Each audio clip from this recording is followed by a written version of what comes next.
among the stars.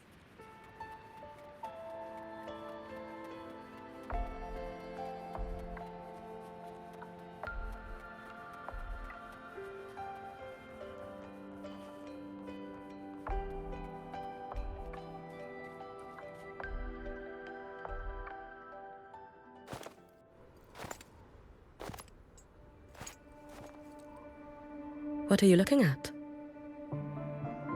Ah, there you are. Nothing really.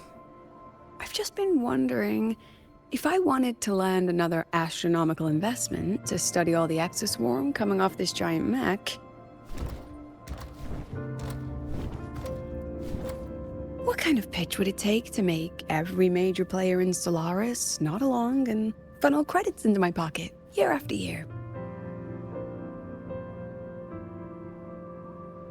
Have you figured it out? Not yet. My conscience won't let me think that far. Luckily, the man who can figure it out is back. The old man who promised me the blade. The head of the Space Trek Collective. The very same. But don't let the quick agreement fool you. He's already thinking 10 steps ahead. If Ishino Hado wasn't in such dire straits, he wouldn't have agreed to forge that blade for you so easily. Or at the very least, he'd have made sure he got his pound of flesh in return. I couldn't find the child. Time and space in that dimension are too fractured. My familiar lost its way.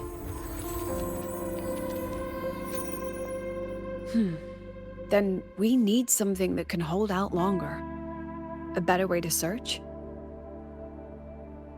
Void matter reactivity has been high lately. A clear sign to follow would be best. That child is the Exostrider's resonator. There's no clearer sign than that.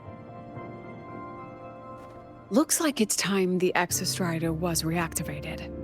When that happens, whether you're an annoying adult or the one meant to pilot it, I'm sure everyone will be on board, don't you think? Oh, what if we used footage of the Exostrider activating to pitch for funding? And the confidentiality agreements?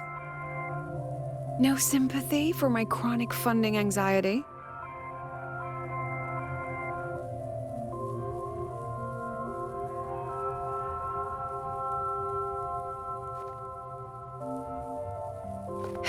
Fine.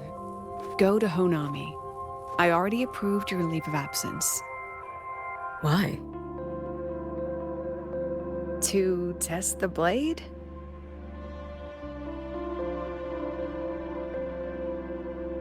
Even once the Exostrider awakens, there's still a chance it fails.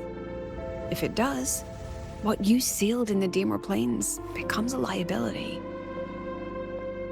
But it could also be our ace in the hole. So, before I give you the thankless task of guarding those planes, go deal with matters of the heart first. Understood. I will return in one day. Take 2. Give yourself a day to look around. Go on. A Black Shores member will meet you there. I still have all of Dr. Luke's mess to clean up.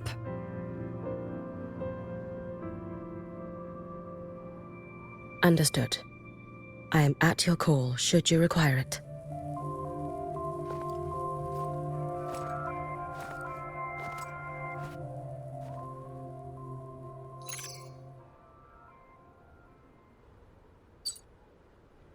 Yes, I'm listening. So it's about Denia. I see. Let's discuss it in person.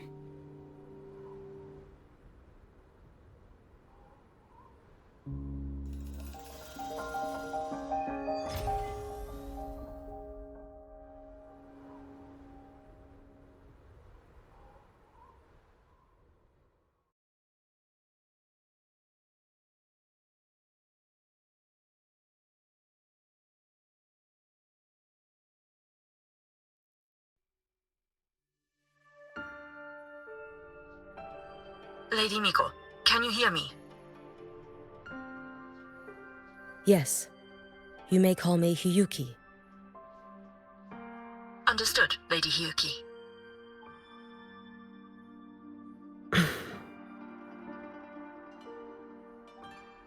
Most of the left behind in Honami City have been relocated, but a few, the ones whose regrets run deepest, still roam the danger zones. Their unfulfilled desires concentrate the lament's power, an incident just waiting to happen. With you here, I feel better about the situation. We didn't expect you to take this on yourself. Protecting Honami is the duty of the Miko of Flaming Sakura. I thank you for your support. Actually, I have a favor to ask. Oh, is it about Gyokuro, the former Miko? We've already found traces that may belong to her, but nothing we can confirm yet. We're in the process of narrowing down her location. As soon as we learn anything, you'll be the first to know. I am in your debt. Oh, it's nothing. If it weren't for you back then, I would have... Anyway, I'll leave this area to you. You can rely on me. Was there something else you wanted to say? Nothing, Lady Hiyuki. It's just... Thank you for everything you do. Goodbye.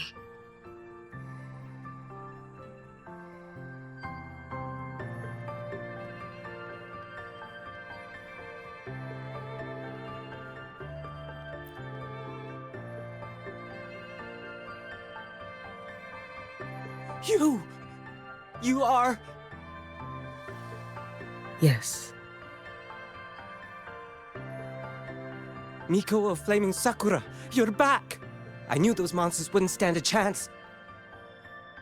Everyone else thought we were done for, but I told them, don't worry, Lady Miko will come and save us.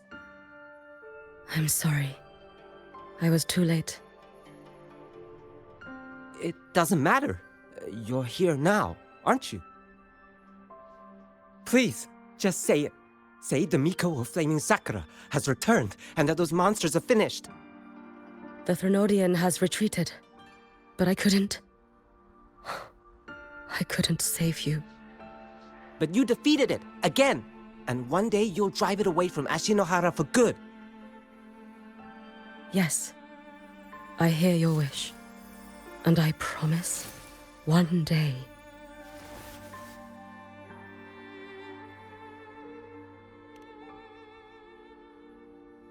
I failed their hopes. No matter how many times we drive it back, the Threnodian always returns. When will we be freed from this nightmare Ashinohara?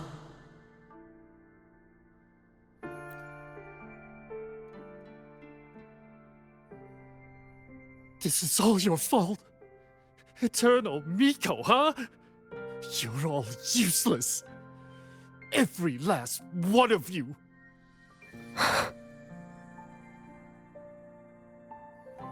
How do you even dare show your face in Hunhami? They're dead! Everyone's dead! I knew it! I knew the Threnodian couldn't be defeated. I should have run away as far as I could. Oh, Lady Miko, please! Do something, anything!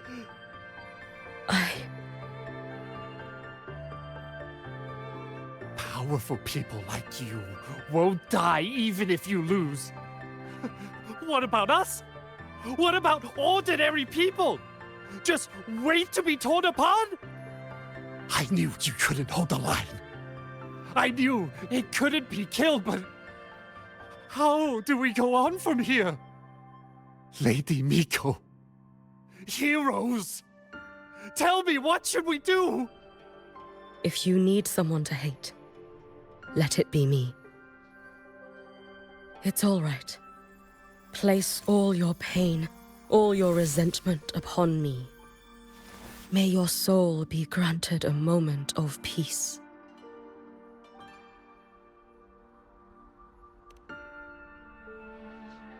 If I had been stronger, could I have saved them? If only I had more power.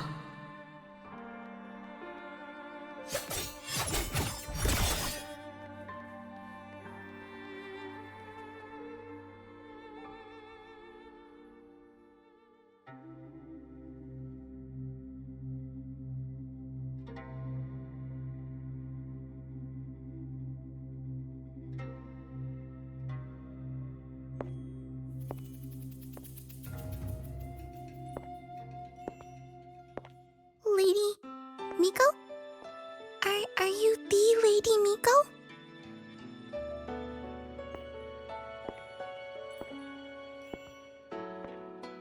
Oh, you are! You're the Miko who once talked to Lady Gyokuro.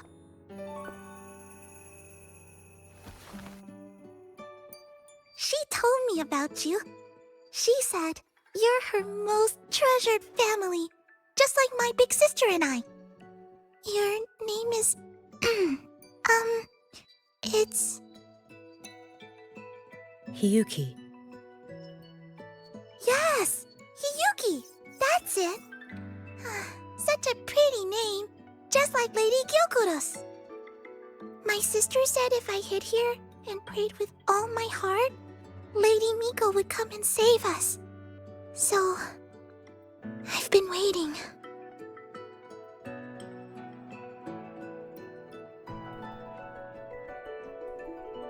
Little one, what's your name? Your hands are cold. Have you been waiting long? Kana. My sister calls me Kana. Lady Miko, you're finally here. But my sister... she... It's all right. I'm listening. She asked you to wait here, didn't she? Ah, she must have trusted you very much to give you such an important task.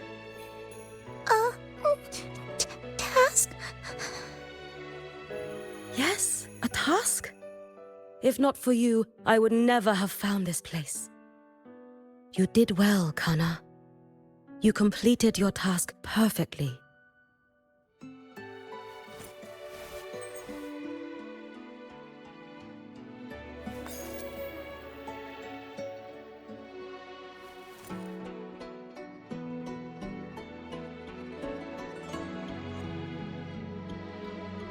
Lady Miko, are you here to save Honami? Then, is Honami safe now? Honami will be fine. Sister said you carry everyone's wishes, that you're the strongest. I knew you'd come and fix everything.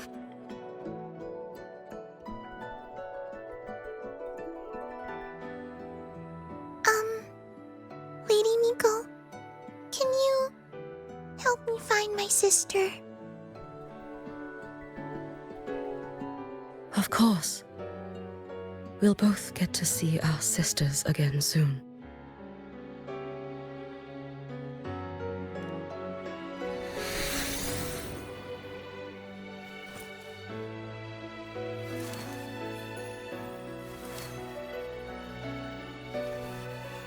When we find her, let's eat red bean pudding. We make the best red bean pudding in the whole world. If you come try it, everyone will want some. Then you'll need to make a lot of it. Can you manage that? Pinky promise. We'll make lots and lots of pudding. Then, even if the Drenodian comes back, we'll have something to eat and we won't be scared anymore. It's a promise then. We'll make a lot of pudding.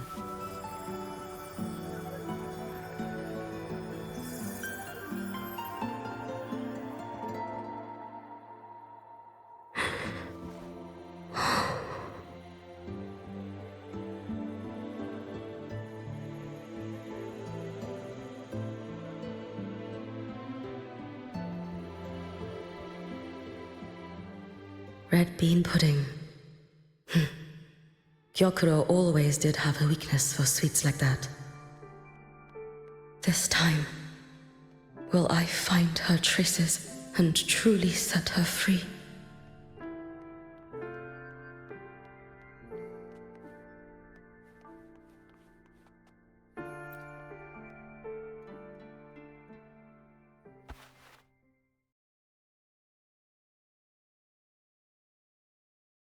Hello, Lady Miko.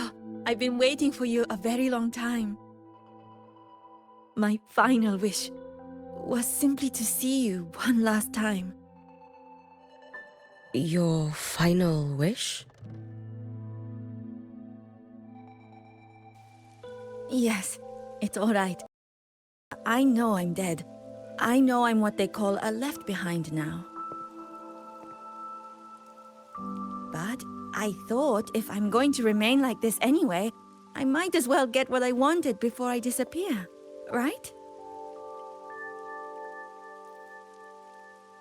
I've heard of cases where the left behind remain aware of their state, sustained by powerful desires, but for such a simple wish. You truly only wish to see me again. I mean, you are a legend. You've been the Miko of Flaming Sakura since my great-grandmother's time. When I heard Honami was in danger, and that the Miko of Flaming Sakura would meet the vanguard, I rushed here just to see you. You shouldn't have taken such a risk. If you wished to see me, you could have gone to the Flaming Sakura. I know. Everyone says you can just write your wish on the plaque and Lady Miko will see it. But I worried. What if it never reached you?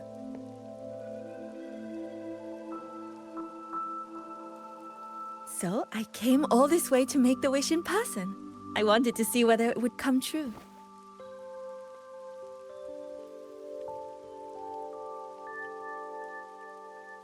Very well. Then tell me, what is your true wish?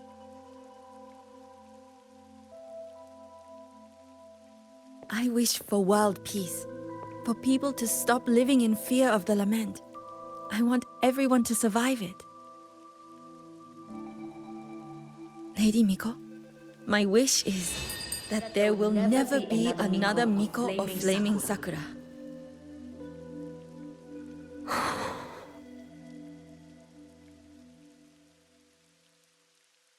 I see. Then I promise you, this wish will be fulfilled.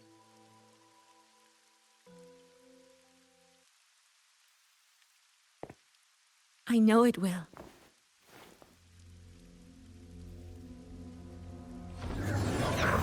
After all, you are the eternal Miko.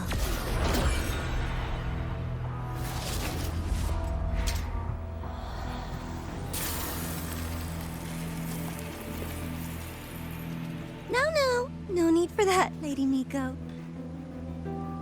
If you wished, you could cut down this avatar at any moment. But I think you'll find this far more interesting.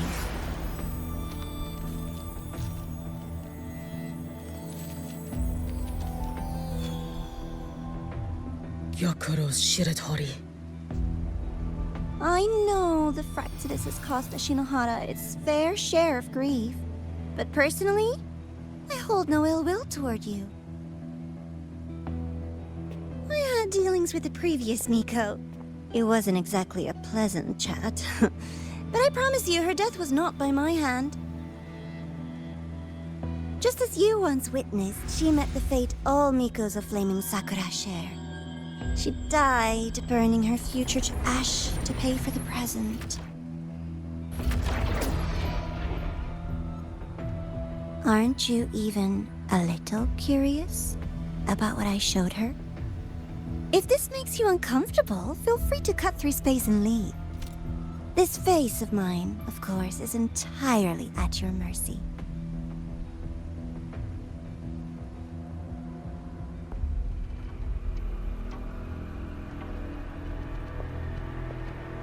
No need to dull my blade.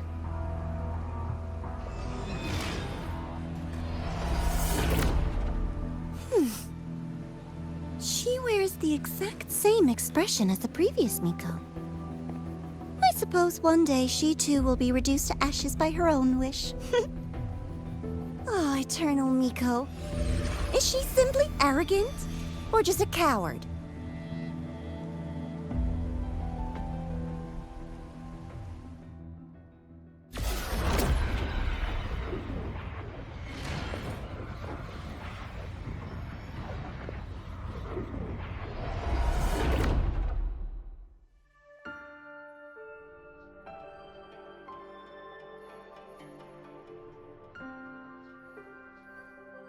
A peaceful Honami. Why bother with such an illusion?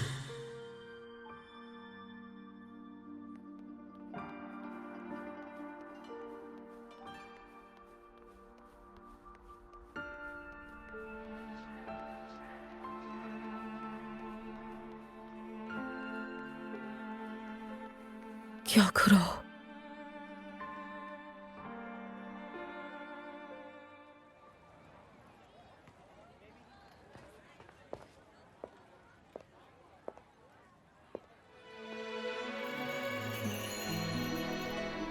Lady Gyokuro, guess what? No math homework today! My parents and my big sister finally taught me how to make red bean pudding. Want to try mine? I'd love to. You know I can't resist red bean pudding. Wouldn't miss your special batch for the world, Kana-chan. Yay! I'll go make it right now.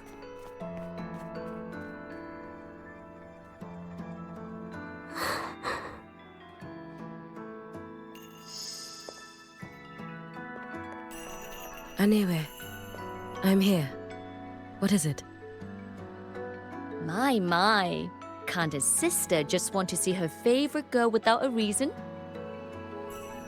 That's not what I meant. There's that serious little face.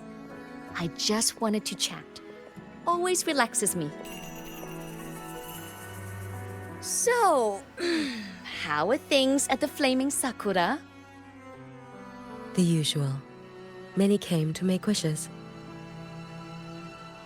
The Thronodian's active cycle is almost here. Death would be a frequent visitor to Ashinohara once more. Prayers for safety, peace, victory.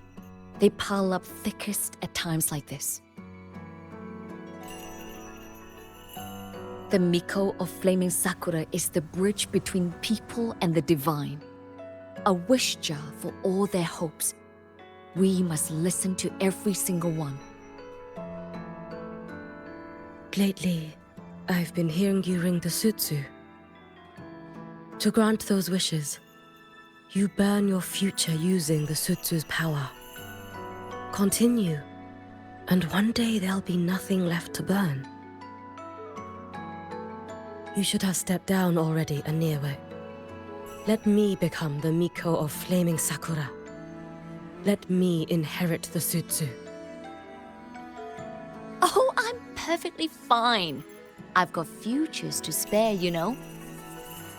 You tell me, little Hiyuki, what's got you so fixated on this? Don't tell me you're secretly in awe watching my heroics on the battlefield and... Yes, I want to be just like you. You wish? You're 100 years too early for that, you little blockhead. Enough about the sutsu. Stay and have some pudding with me instead.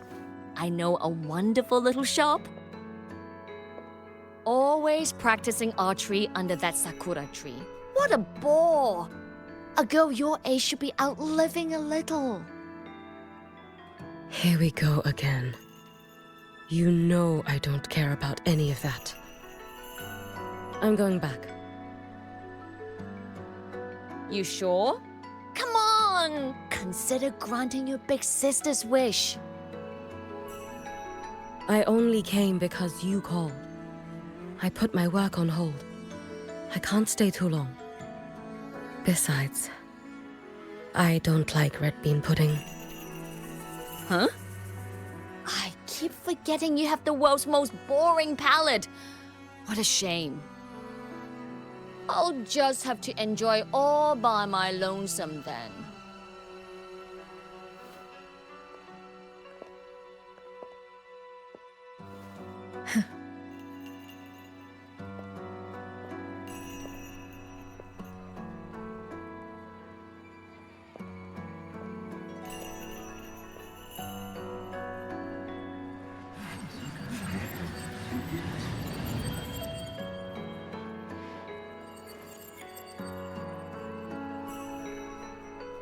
Gyokuro never once spoke of her own wishes.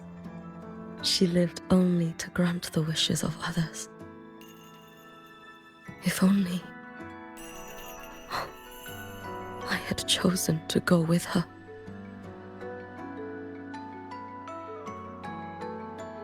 I should go there. One more look will be enough.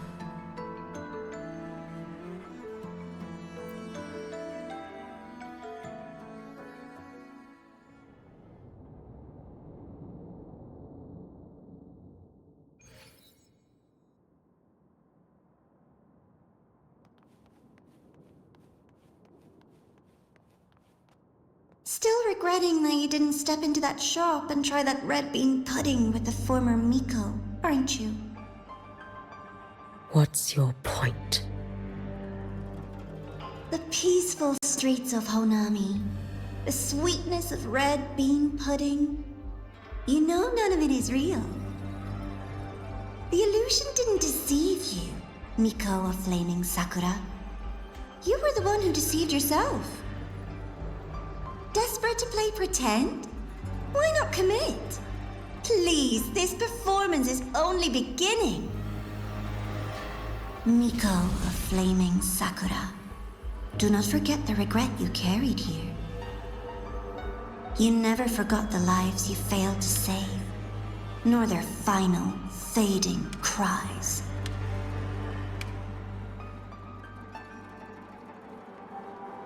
You've been watching me? Among all the Mikos of Flaming Sakura, you're the most special. Only you could peer into the Sutsu and see a future so utterly pitch black.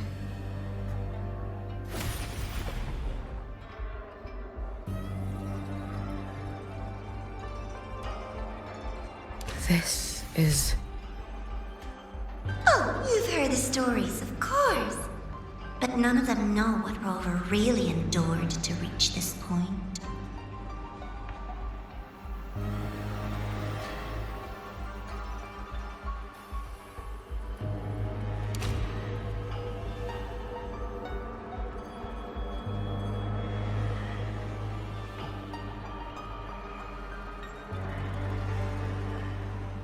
Rover.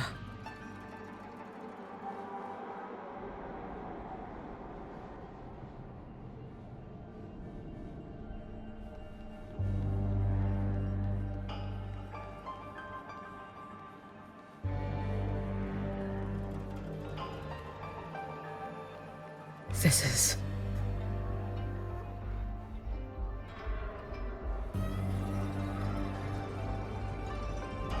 the Threnodian.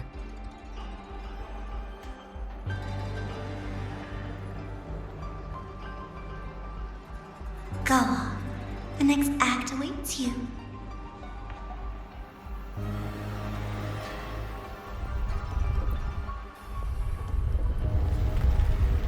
Don't waver now, Hiyuki. That instinctive revulsion you're feeling will guide you down a path diametrically opposed to my own. You must walk this road. Only then will you understand, accept, and finally see where you went wrong.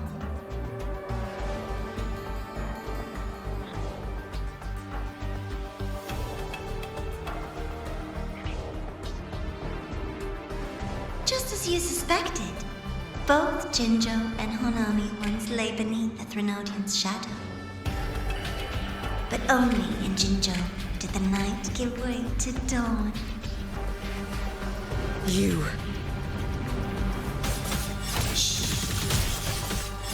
I would never deny their achievements or hide the price they paid.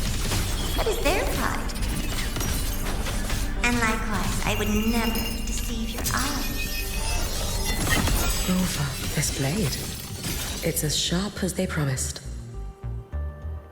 Once business in Lahairoi is settled, I'll take it back to Ashinohara.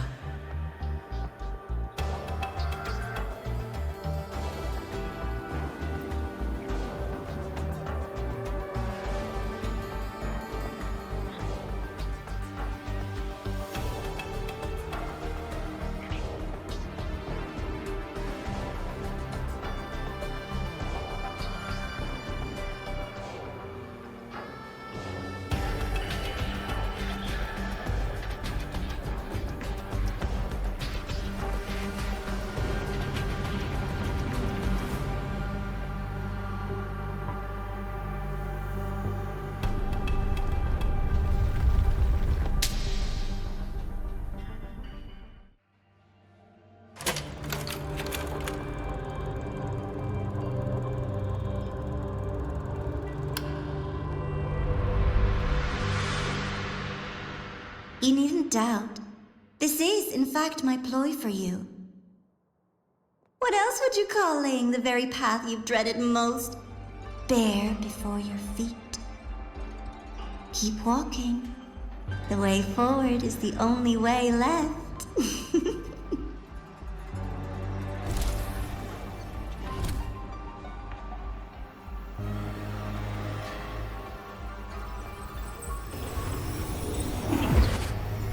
Inverted tower.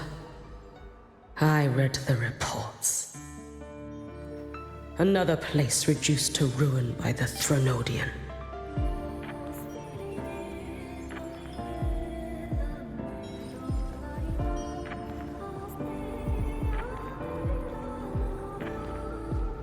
A nation that placed its faith in the Sentinel, yet its blessed maiden was spawned by the Threnodian Leviathan. Deliciously absurd, isn't it? I read the incident reports.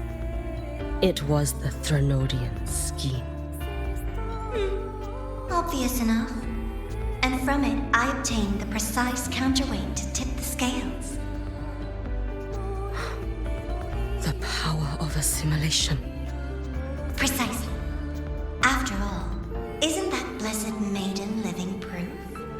Proof that harnessing the Threnodian's power is a viable path. Is this... The fall of Imperator. As you know, even a sentinel can't be a crutch for humanity forever.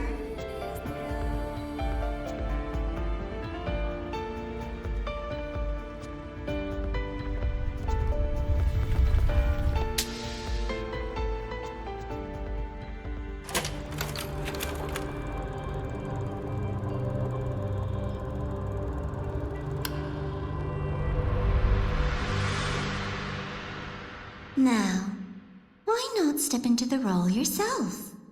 Experience Renacita's conclusion firsthand. Oh, and I made a personal appearance for the grand finale in Renacita. I couldn't very well abandon my rather childish subordinates like that, could I?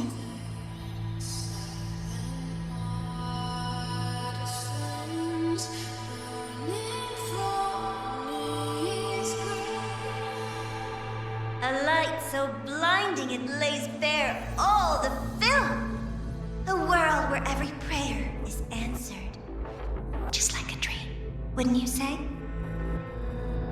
Ah, if only Ashinohara could have... You had so many companions fighting at your side. And yet, the reign over Honami simply would not cease. That's enough.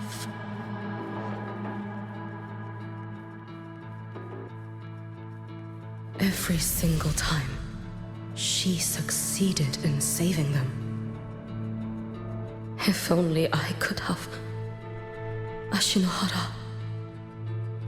Am I envious of what she has achieved?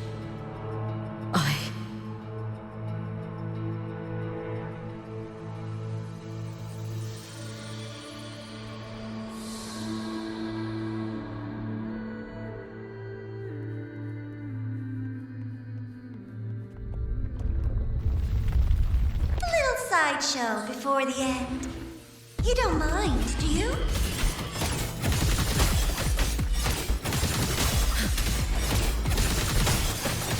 Too late to escape. Take your final dive into Naraka. So persistent. Brittle snow. Fading bloom. Dissipate. You prepared for this, have you not? May the sakura incinerate. Burn if my blade had been keener. Could I have... Is my focus slipping? Why is this even surfacing now?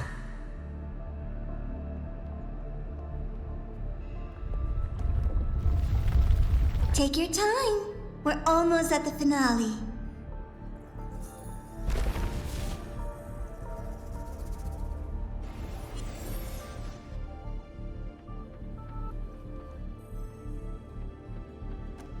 Come, let's go.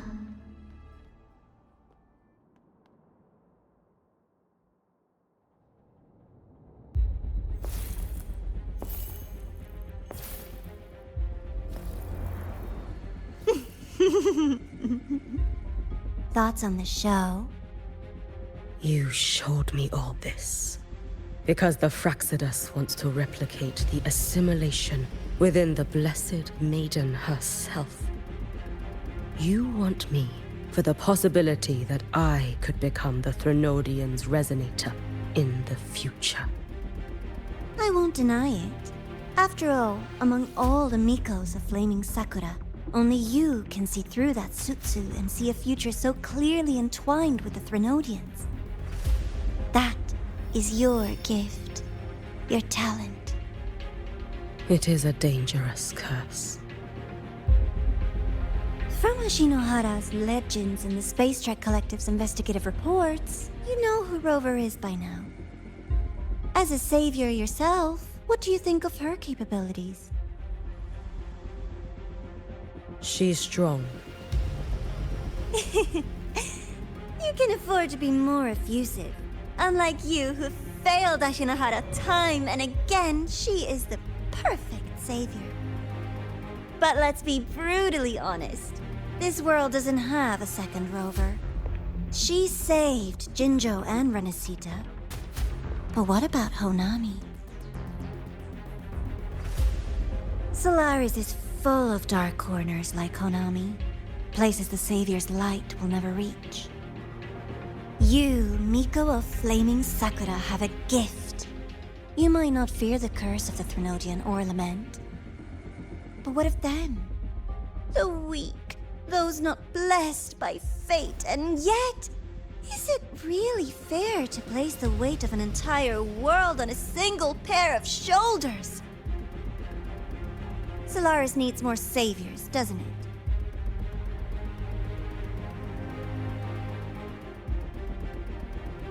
I'm just using the Threnodian to bring more of them into this world. You mean... you want to use its power? The way Rover once did? I've tried before, but a miracle like Fleur-de-Lis requires a billion coincidences. And Mia? Nothing but the delusional ravings of Leviathan. Even the one that appeared in Renesita at the end was just a hollow, mute shell. But with your help, everything changes. You could wield the Threnodian's power just as Rover did. Honami would not be a ruin. and Ashinohara would finally have its true savior. I have to admit, your proposition is tempting. I desire vengeance against the Threnodian. That is why I seek greater strength. I stayed in Lahairoi to forge a blade sharp enough to kill it. But I will not discard my dignity as a human for it. I will not become the very horror I hate. Not even for retribution. You stand on Honami's soil. You stand on a graveyard of millions. Go on. Ask them if your dignity as a human matters. I think they tell you that simply staying alive is what matters. Eternal Miko, you know your limits. You've crawled through countless defeats, barely protecting Ashinohara from the Threnodians' assault. But what of the future? You are no savior like her. When you fall, who will take up the Sutsu? Who will walk this lonely, futile path next?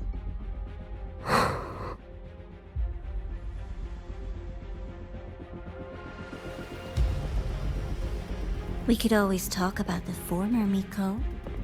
The bodies of the left behind are ephemeral. You'll find I have a far more durable proposal.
You can count on me!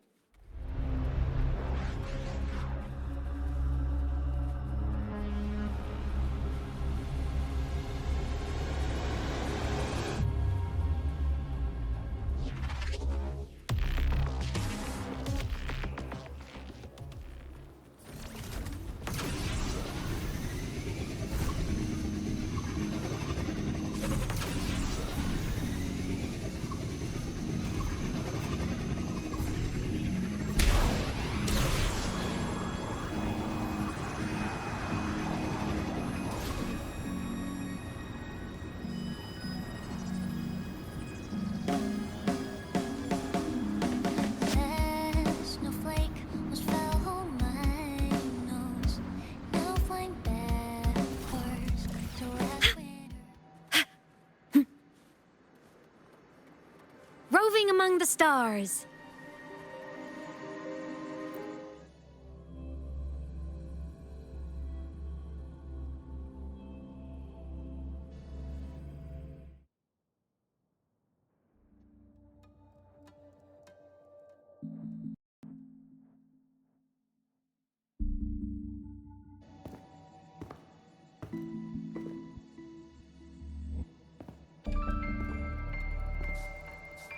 Candy? It's a new flavor. Sigrika and Lene suggested it. Great for lifting spirits.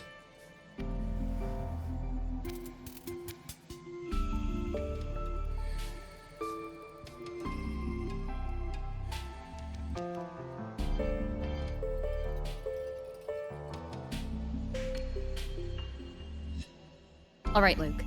What's the word on this Exostrider plan? My conversation with Lucilla went well. She's on your side. Your showing during the Dark Side incident also helped speed up the Academy's internal review.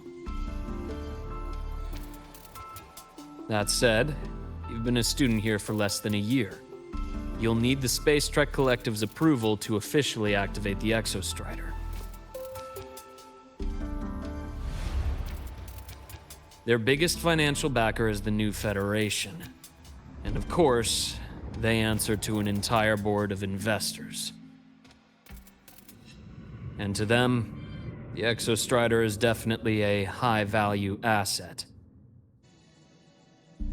I've been flooding their desks with reports. Your Academy investigation record, your latest test scores from Abel College, and a full physical adaptability eval I wrote myself. And were they rejected? We got a meeting, but when that much money's involved, conflicts of interest make everything move very slowly. Unlike Jinzhou or Rinasida, they've got far too many cooks in the kitchen. I'm worried we don't have that kind of time. Exactly, which is why we're going to strike first. Besides, things have changed. It all comes down to this guy. This is Chase, head of the Space Trek Collective. He just got back to Lahai on a Triumph avionics ship from the new Federation. President Lucilla, Professor Mornier, and I have all put in a good word. You'll be meeting him at the Research Institute. Chase started as a low-level employee at Ashridge Energy in the new Fed. Then, he dropped off the grid for a few years before resurfacing in a government position. After that, he left the government and started diving into multiple large-scale investment projects. Some say he's still been Ashridge Energy's man the whole time, but no one's been able to prove it. He's sharp, low profile, and very smooth. At his age, he's seen it all. His only real concern is if the Exostrider's pilot can be controlled. Normally, they'd pick Academy synchronists who have been signing stacks of NDAs since day one, but... Sounds like his attitude changed. Does that have something to do with the changes you mentioned? Come in. Let's talk over some hot drinks.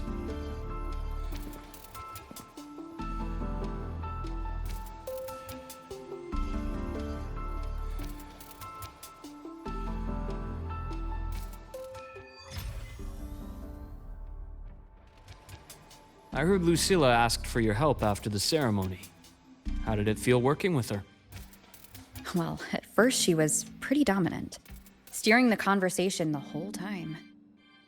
But now I understand it's because this academy means so much to her.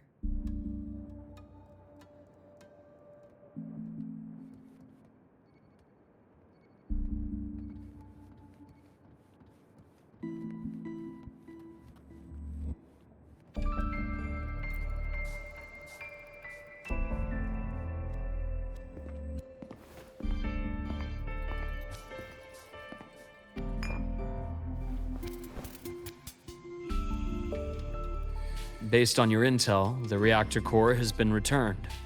Ideally, we'd wait for the Exostrider to awaken before trying to help Imith or confront the Threnodian.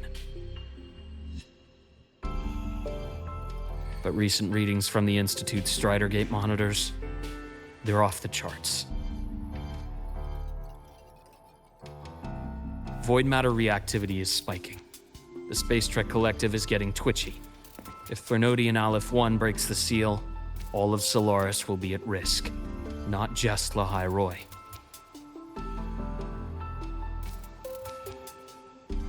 Now, the Collective didn't establish itself here without binders full of contingencies for a Threnodian event. Problem is, every one of those plans would scorch decades of scientific progress. Which, in our case, actually gives us some leverage. Enough to have a real conversation with their head. Then I'll convince him. I'll show him the lowest casualty count is the only one that makes sense. He'll have to approve me as the synchronist who pilots the Exostrider.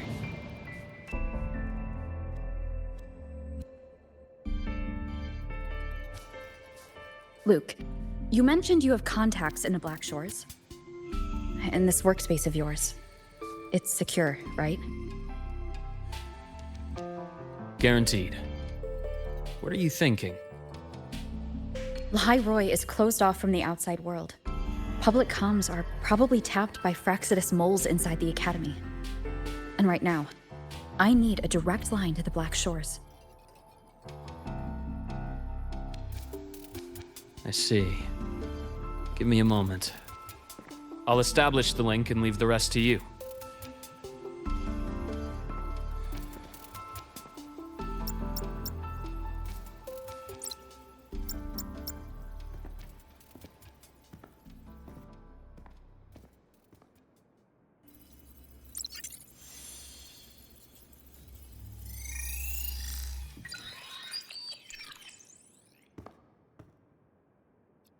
I received your call, Rover.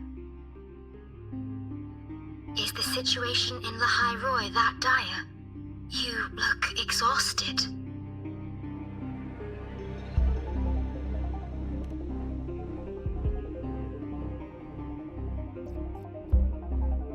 My frequency loss has been resolved, but Lahai Roy is under imminent Threnodian threat. I need your help, Shorekeeper. Understood. For this purpose, both I and the Black Shores exist.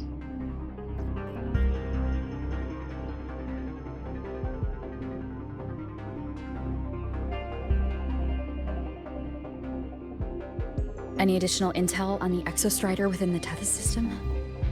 Verified or not, I need everything you have. I trust Luke.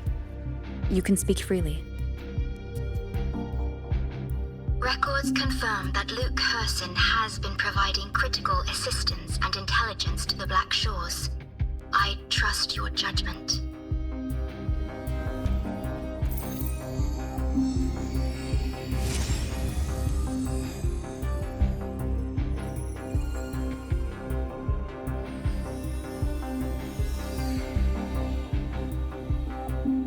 After the founding of Star Torch Academy, most information fell under their seal of secrecy. However, in its early days, you mediated negotiations between the Academy and the Roya.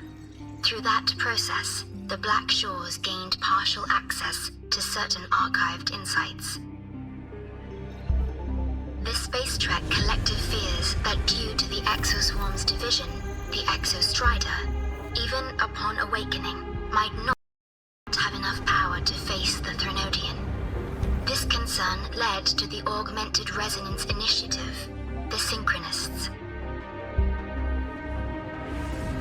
Observing how Sentinels work with their resonators, they theorized that the Exostrider, sharing similarities, could amplify its power through a resonator as well. However, considering your link with the Exostrider, the Tether system does not recommend this method.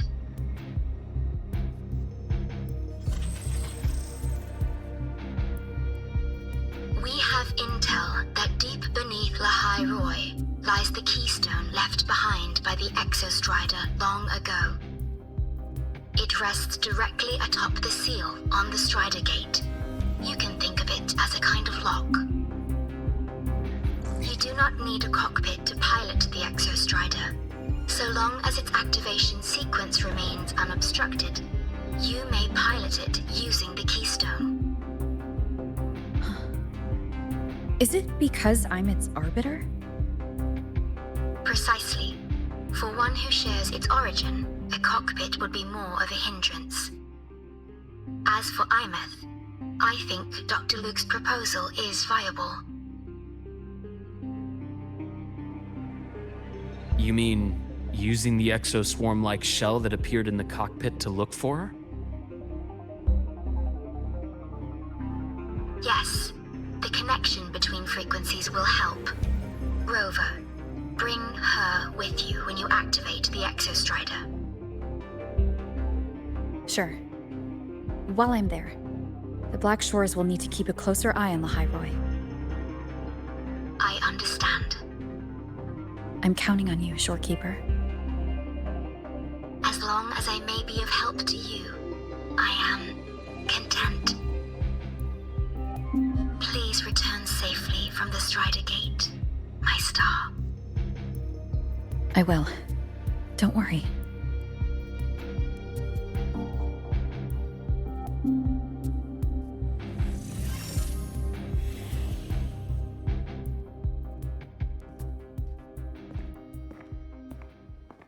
I'll inform Lucilla. Take your time finishing that drink before you head out.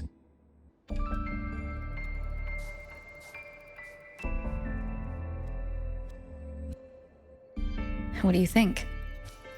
I'm about to ask a man to sign off on a crazy plan, and I can't even promise him it'll work.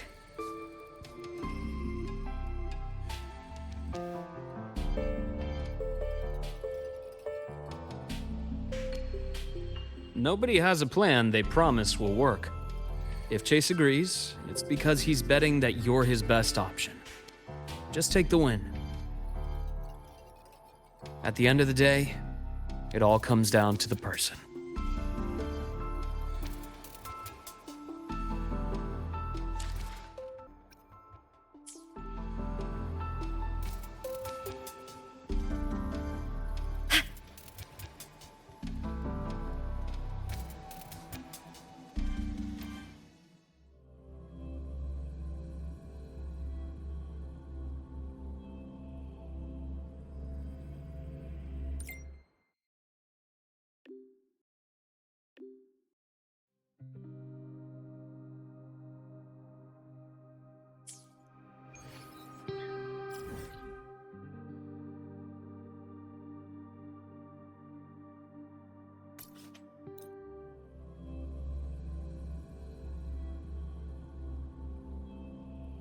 Heading to the testing field.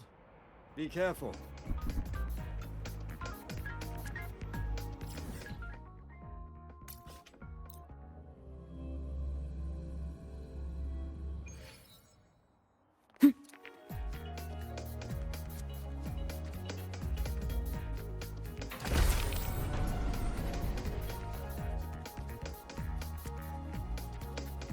Oh, which button do I press to set the alarm?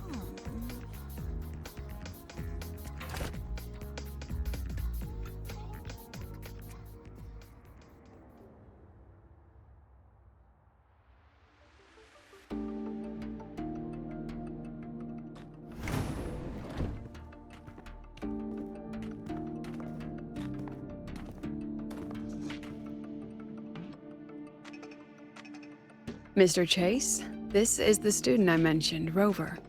Our best hope for piloting the Exostrider. Save the intro, President Lucilla. We've met before.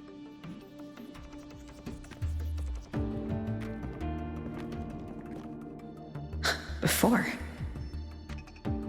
In my past life at the Academy? Let's just get down to it. The Threnodian Aleph-1 situation is deteriorating. We're running out of time. I wanted to wait for the Exostrider's self-regeneration to finish, but the clock has run out on that one. So tell me, Rover, why do you want to pilot the Exostrider? What's the play? To find Imeth and put down the Thronodian. Imeth. Name rings a bell. The one with the high sync rate. Her disappearance was a real loss for us.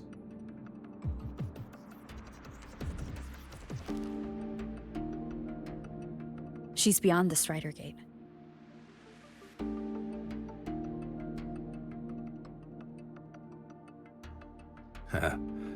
I see how it is. But finding one person in a goddamn interdimensional haystack? Not so easy. You understand our position. The Thronodian is our priority.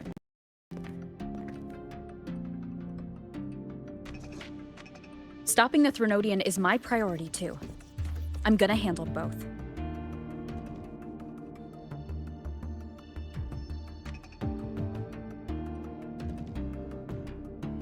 Look, we have the same objective.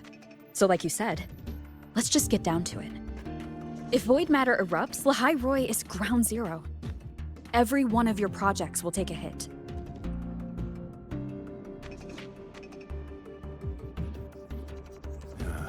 Regarding Aleph-1, our intel is insufficient. We are not, at this time, considering its total destruction.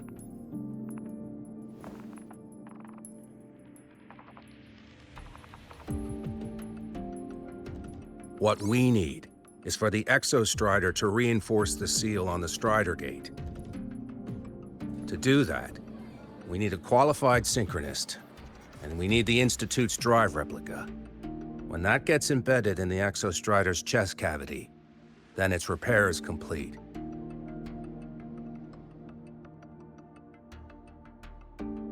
Right now, the replica is in its final phase of development.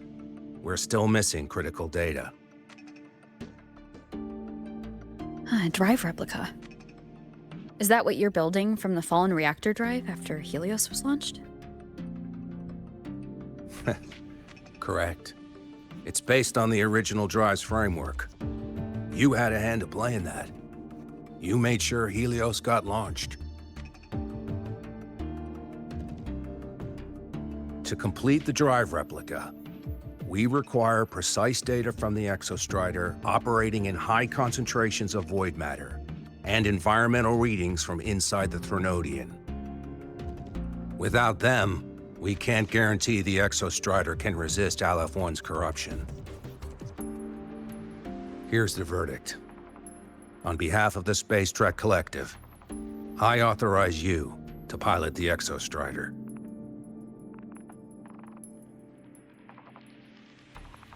But remember, our objective is the data. We need readings from the high concentration zone to complete the replica. And your personal mission gets 10 minutes. That's the max duration our void matter barriers can cover the Strider Gate once it's opened.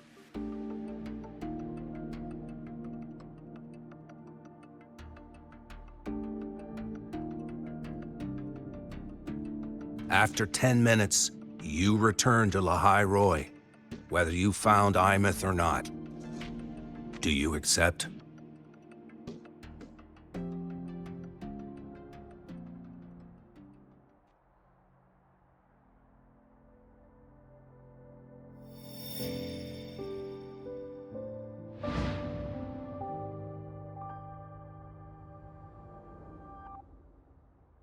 Deal. One more thing. I won't be using a cockpit. Just show me the way to the Keystone and have the Exostrider ready.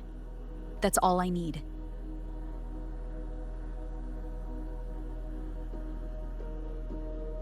Huh. Still full of surprises. Always bringing us the unconventional. Lucilla, run a high-pressure sync test for the Synchronist. I've seen the physical eval, but I want live data for validation.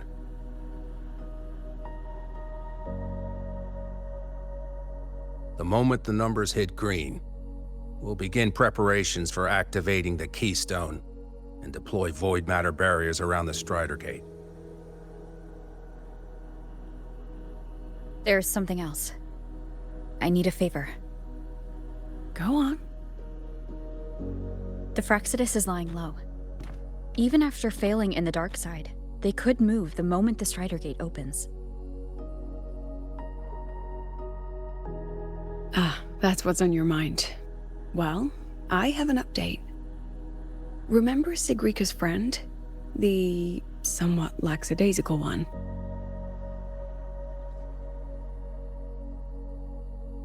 You mean Denia? That's the one. She's gone missing. Our investigation points to her being the agent the Grand Architect referred to. But don't let it distract you. I have a reliable friend keeping an eye on Fraxidus activity. You just focus on waking the giant. Leave the rest to us, Rover.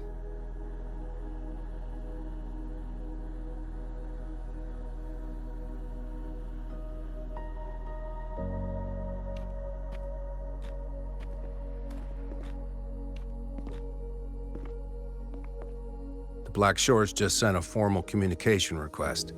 They're offering full support for Lahai Roy's evacuation, if it comes to that. You handle it, Lucilla. You have a better read on the situation than I do. And you're better at talking with that student.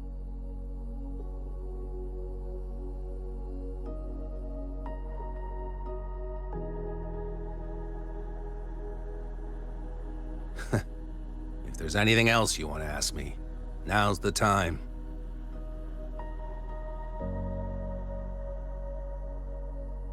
I'm surprised you're placing this much trust in Rover, authorizing her so readily.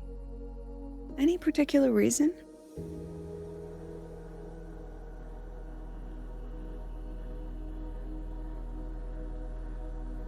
We're different, President.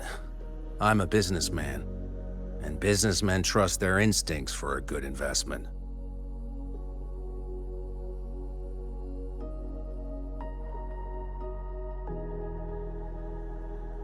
The Threnodian could strike at any time. Given the circumstances, Lahai Roy may have to be written off. And with the timeline we have, relocating the Exostrider is impossible. If we're gonna lose it anyway, why not let her take one last swing?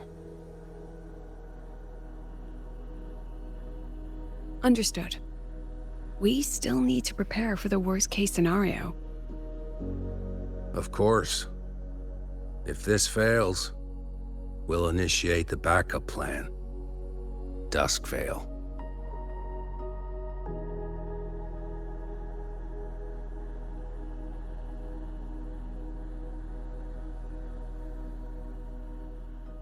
Ugh, that guy gives me the creeps. What kind of place is the new Federation anyway? Nah, are they all gonna be like that? We'll find out when we get there, Abby.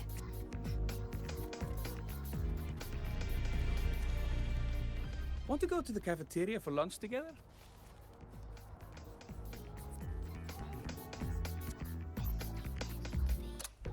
So you're that student, huh? I'm Sakia. I'll be overseeing and evaluating your test today. Lucilla filled me in on everything. This synchronization test is far more intense than the standard procedure. We're simulating the neural load of a direct link with the Exostrider. If you feel anything off, you call it. I won't allow the test to continue under overclocking conditions. Review and confirm the safety protocols before entering the cockpit. Good. The cabin systems are configured. The simulator cockpit is right there. I'll be watching your metrics closely the whole time. I hope you pass the test smoothly.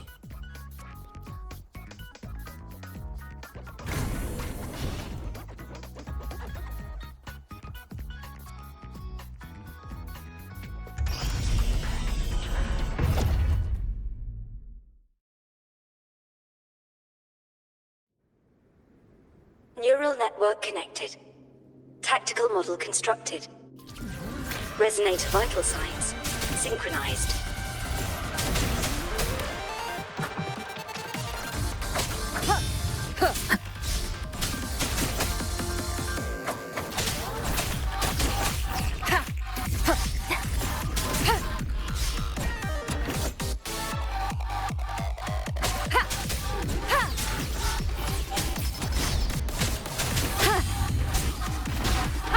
Shadow, follow!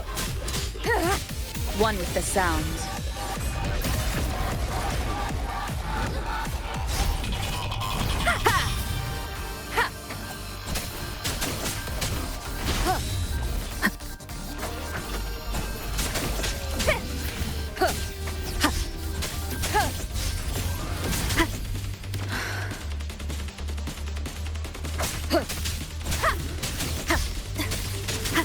None shall whisper.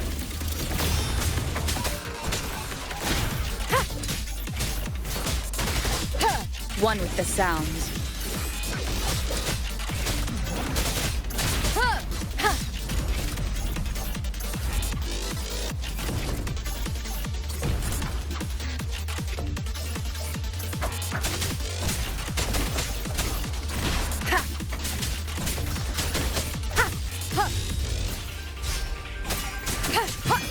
Test complete.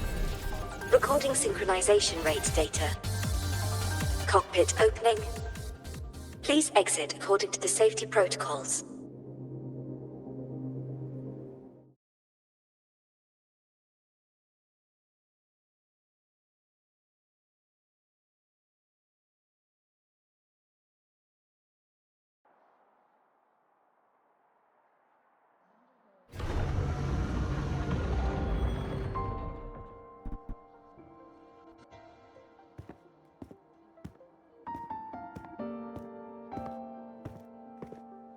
How did you get all the way here from the lake house? She wanders into the academy sometimes.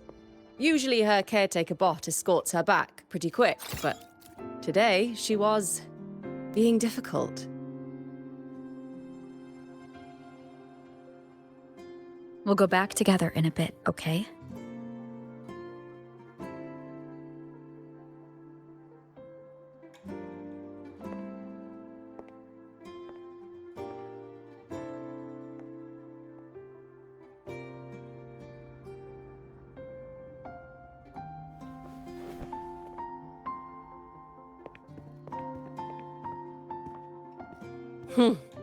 So the little terror can be quiet.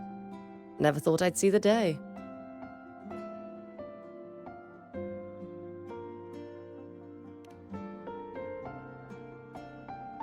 Yes, I was her teacher. Over 10 years ago now. She used to drive me up the wall. Made me lose my composure more than once.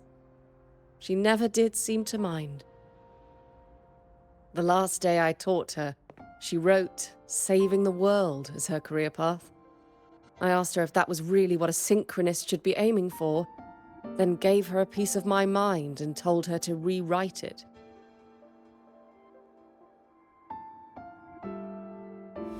She didn't even get upset, just smiled, took the form and walked away. She never stepped out of that cockpit again. Now she's back, but not really. What a headache of a student.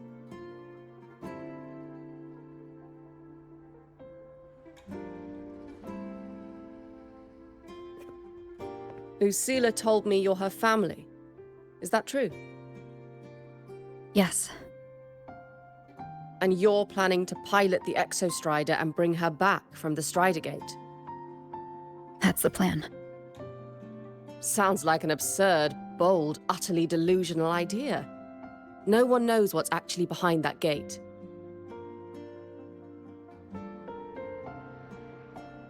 I know.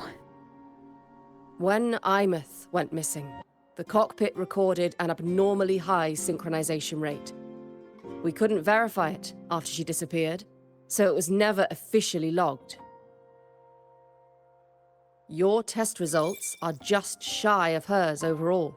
But in some sectors, they're even higher. You've passed.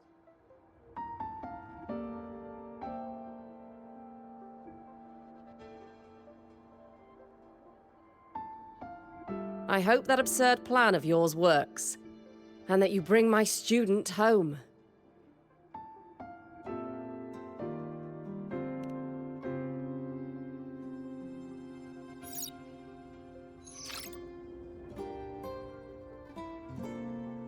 The results are out, but preparing the Exostrider will take time.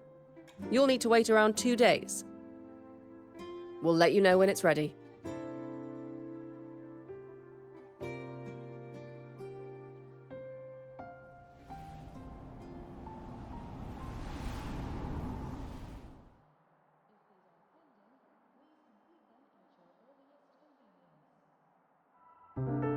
Cassette.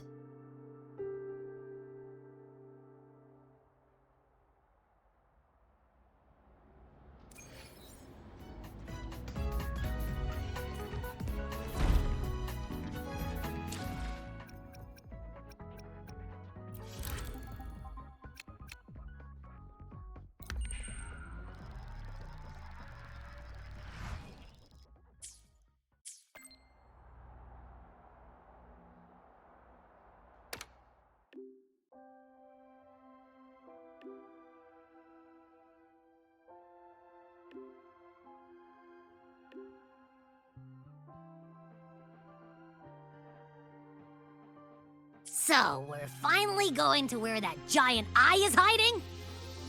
Yeah.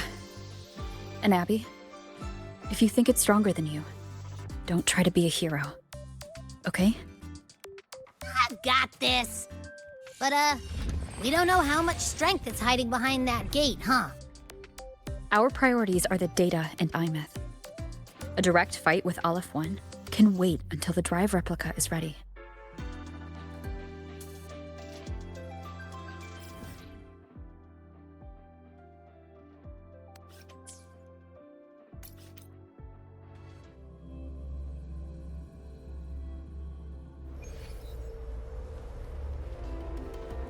I'm faster in my mech, you know?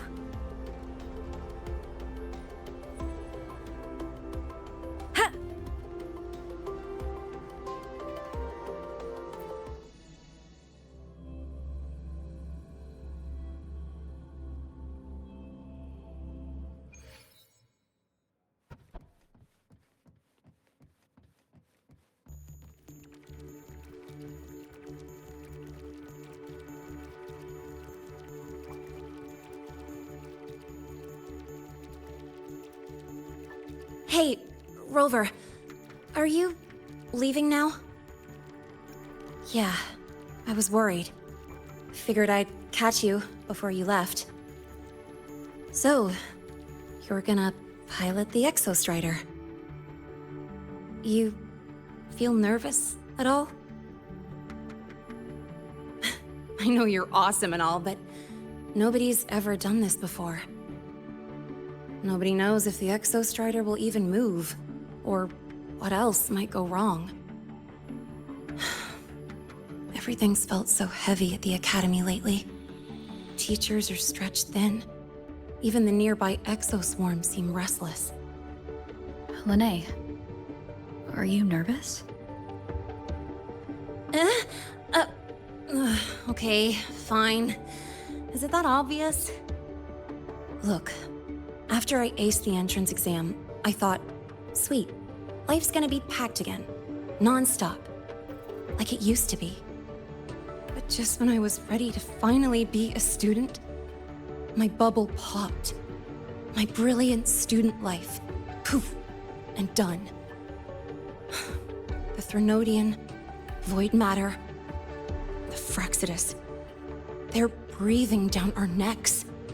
And I can't do anything to help you fight them. I just have to stand here and watch you walk into danger alone. It makes me feel totally useless. I'd feel worse if I dragged everyone in Lehigh Roy into danger just to back me up. Of course, if things get really desperate, we'll have to face it together. But for now, when I look at all the students who came here chasing their dreams, I want them to stay students. Because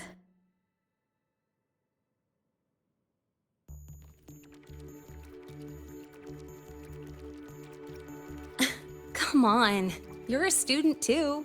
We're just kids to you or something? But I get what you're saying. Making you waste time on a pep talk when you've got a world to save? I do need to grow up. But I won't just sit around.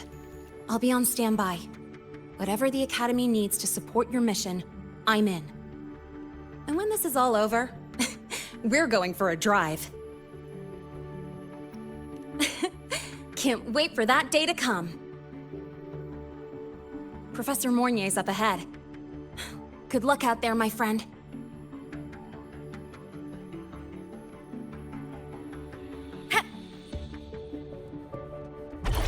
Roving among the stars. I don't care if she only wants me as a janitor.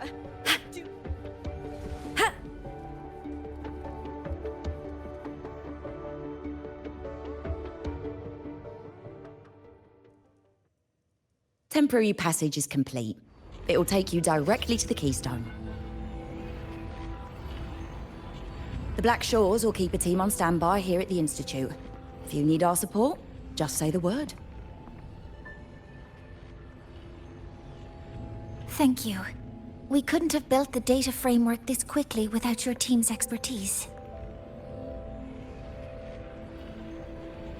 The High Roy is a top priority. A joint call by the Shorekeeper and the Tethys system. Oh, Professor Mornier, your guest has arrived.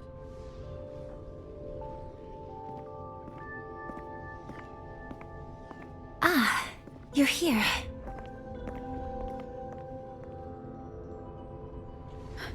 is that the way to the Strider Gate? Yes. This temporary passage will take you to the Dima Plains, deep within Biarta Woods. Both the Strider Gate and the Keystone are located in the Solvane Heartwood at its center. President Lucilla has already departed with the advance team. They'll be waiting on the other side. And also...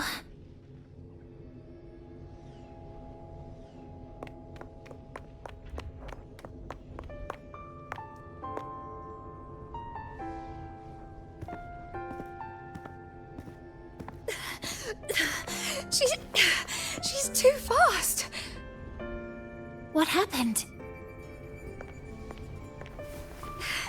Professor Monnier, she suddenly bolted into the cassette depository and took this. This is...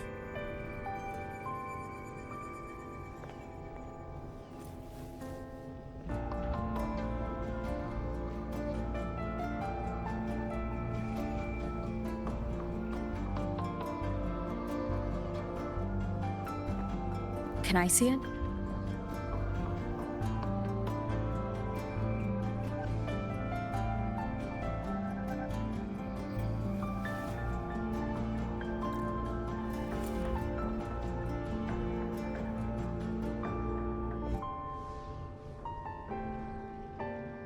I'll give it back in a moment. Mornier, do you see what's special about it?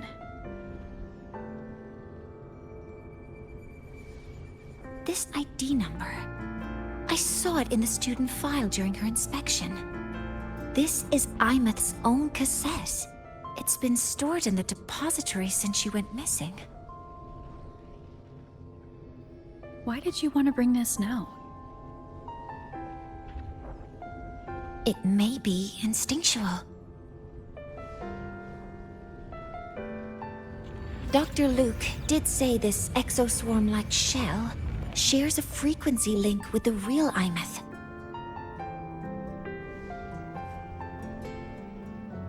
Or it could be the shell's residual instinct. Cassettes are proof of a student's identity. Or it could be a weak signal sent from the Imeth beyond the gate. We can't determine which theory is correct yet.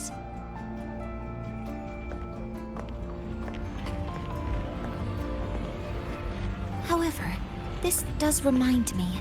Carrying a cassette into an unexplored Voidstorm zone follows standard exploration protocol. Do you have yours? Yeah, I've kept it with me. I'll head to the Deemer Plains now then, Mornier. I'll have to stay here, monitoring the data and ensuring the drive replica is ready. I wish I could go with you. But I'll be fully supporting your mission. Mentor, please, take care. I count on you to watch my back, Mornier. With what we accomplished with Helios, I trust you'll handle the drive replica. We will succeed again. I won't let you down, Mentor. Let this be a new promise between us.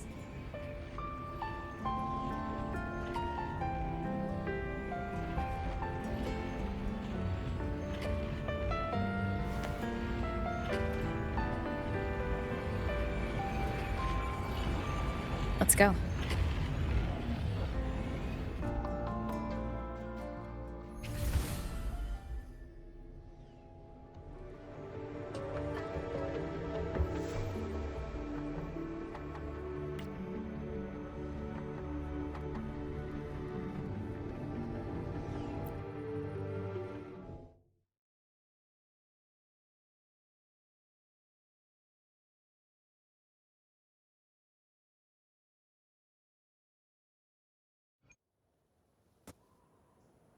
Ugh, stinky. This place reeks. The smell of that giant eyeball's getting stronger. That massive glowing tree. Is that the Solvane Heartwood?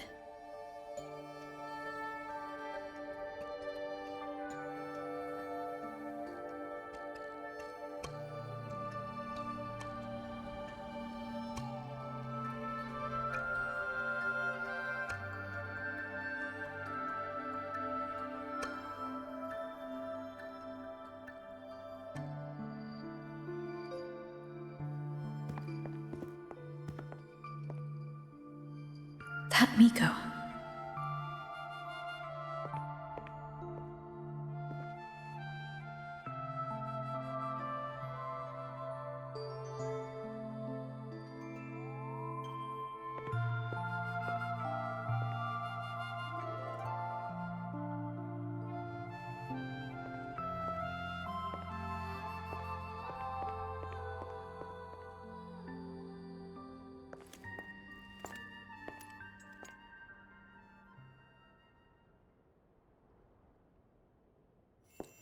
Wait, before you go, you should say hello to her.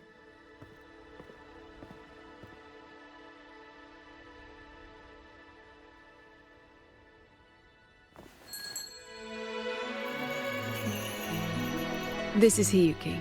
I told you about her before. The only reason we could set up the monitoring equipment so quickly is because she cleared the way for us.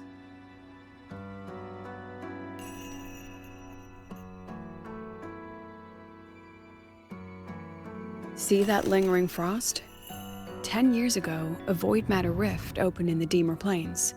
Hiyuki went there alone and sealed it.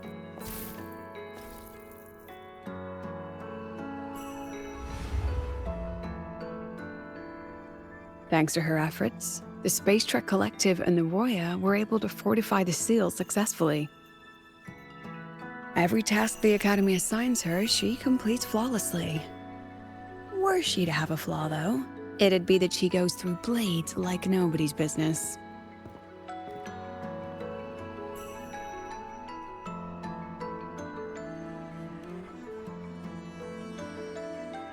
Yes.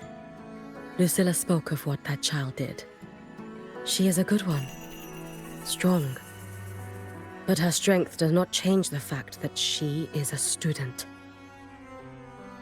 That we allow a child to bear such a burden is a failure on our part as adults.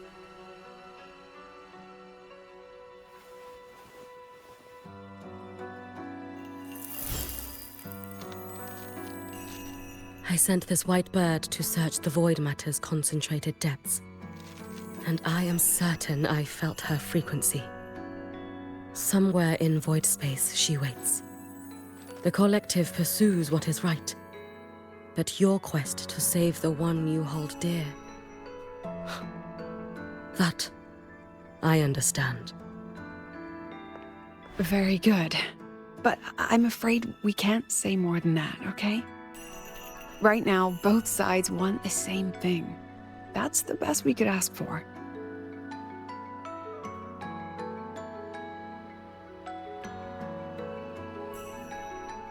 You were worried about the Fraxidus, weren't you? While you're beyond the Strider Gate, she'll handle perimeter security.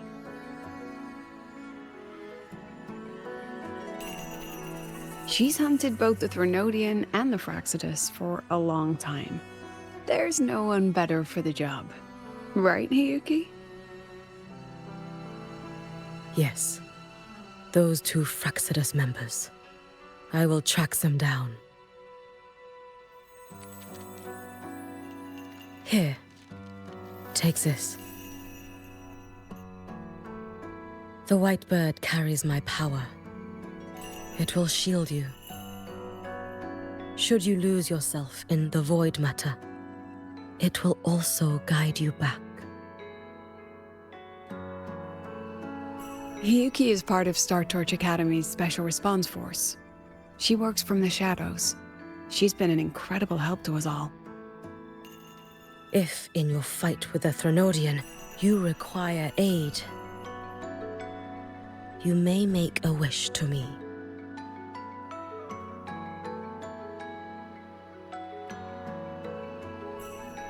How about I go first?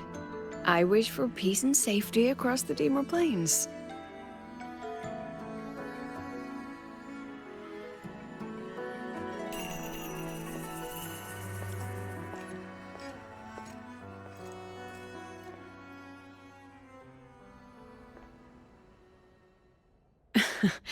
Hiyuki is the strong and silent type. Spend enough time with her, though, and you'll find she's rather fascinating. Why didn't you introduce us before? Why the reveal now? No point in hiding what's already in plain sight. Besides, you're both strong, and it's safer if you work together. What did she mean, make a wish? Just what it sounds like. But don't make one unless it's life or death.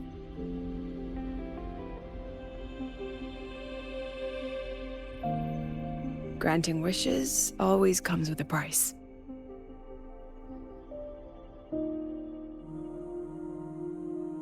I've sent you intel on high concentration void matter zones.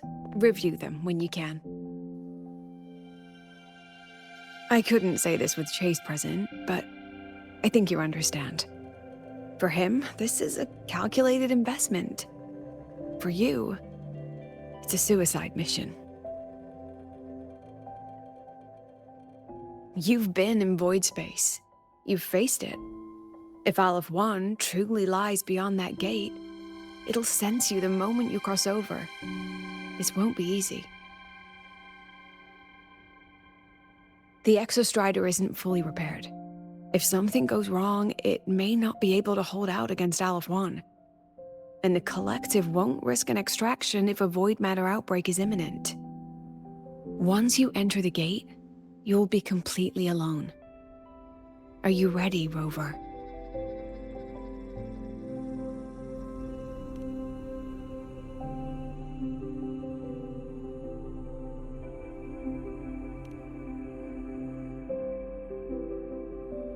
I've been in situations like this more times than I can count.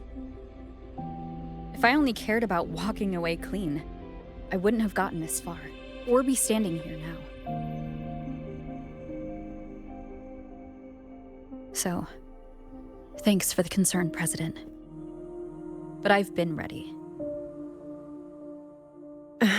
Very good. I'm relieved you've thought it through. I'll be here with the others, monitoring the void matter barriers. If something happens, I have to respond immediately as the Academy's head.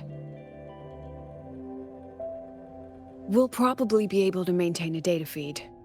but based on past intel, the void matter's disintegration effect will destabilize the signal.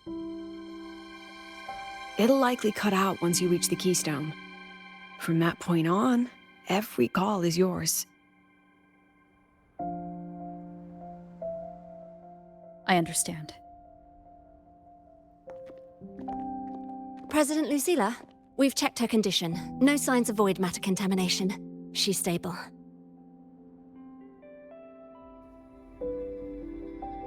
All right. Go on, Rebel College freshman.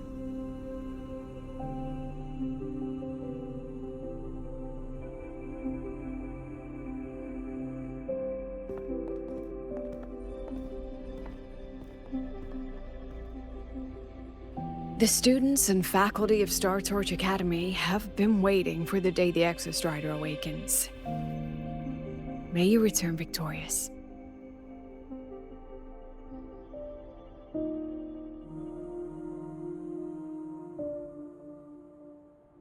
Void matter gauge readings are stable. No abnormal fluctuations at the keystone. The synchronous vitals are within the expected range. All readings normal. The signal's cut out. It's so quiet. Are these Soliskin?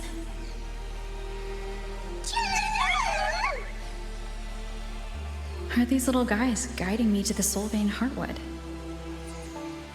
All right then, let's go together.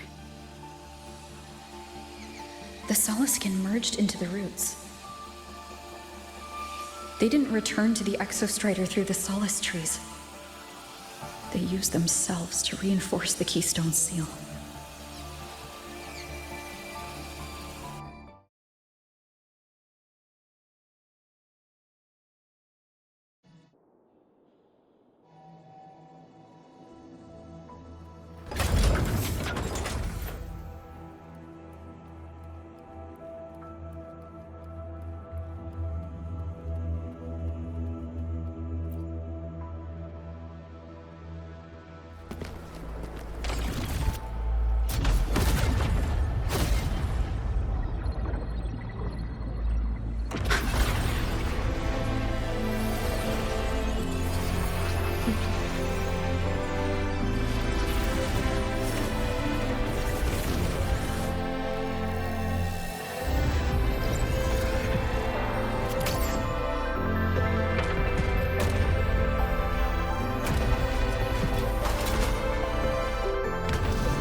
No, that would level all of the Highboy. Then there's only...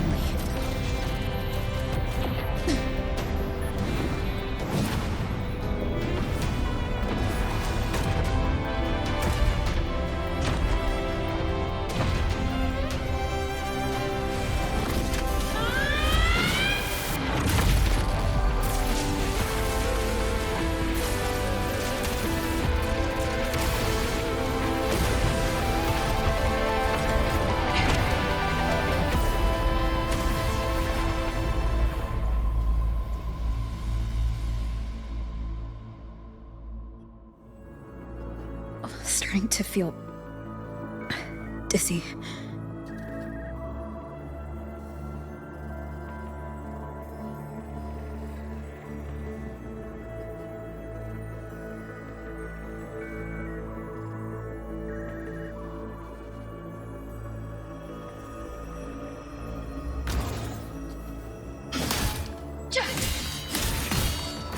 Once said void space in the depths of the Threnodian's black hole is a higher dimension. Like a kaleidoscope. Time and space here don't flow. They're tangled. Is all of this inside Aleph 1? Those figures. That's Space Trek Collective in Voyan clothing. They're reaching for something. Can't make out what.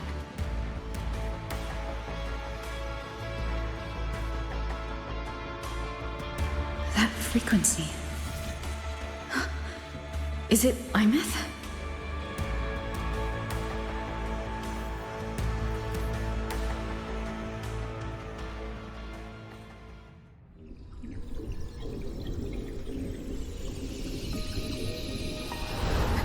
Imeth?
The light of the origin point. We will bear it.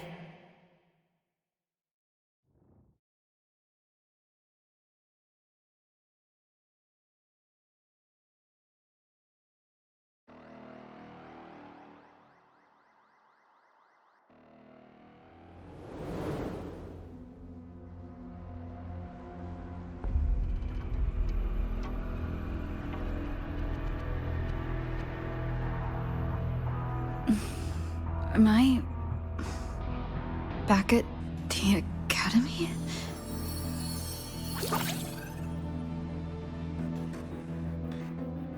Yeah, you okay? Ugh, I feel terrible too. Something just yeeted us out of the Thronodian's gut. Oof. Rapid interdimensional whiplash is no stroll through the park, I tell ya.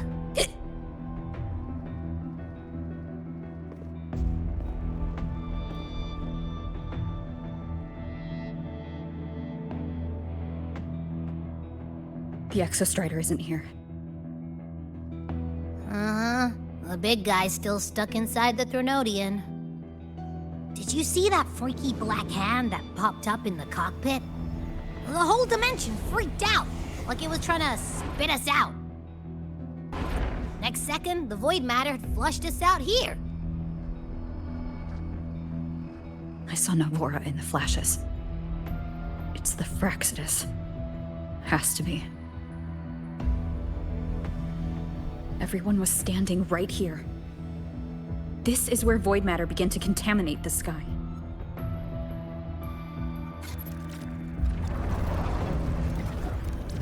And LF1 was watching me and the Exostrider beyond the gate.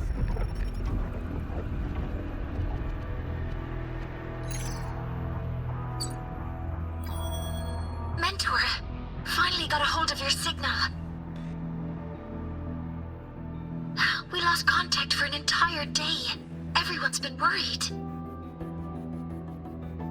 An entire day? It felt like minutes. Time distortion from being inside the black hole.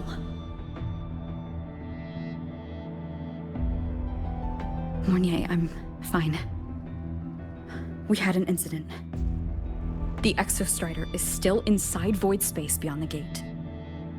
And now, even the Academy inside the void matter barriers is getting hit by void storms. What happened while I was gone? After you went in, the data transmission was perfect. We were celebrating. But not long after, void storms began to erupt even inside the Academy. We haven't been able to find any breach or source to explain it. Most of Lahairoi has been evacuated to the Collective's escape pods, with Black Shore support. Those who remain are gathered here at the Institute.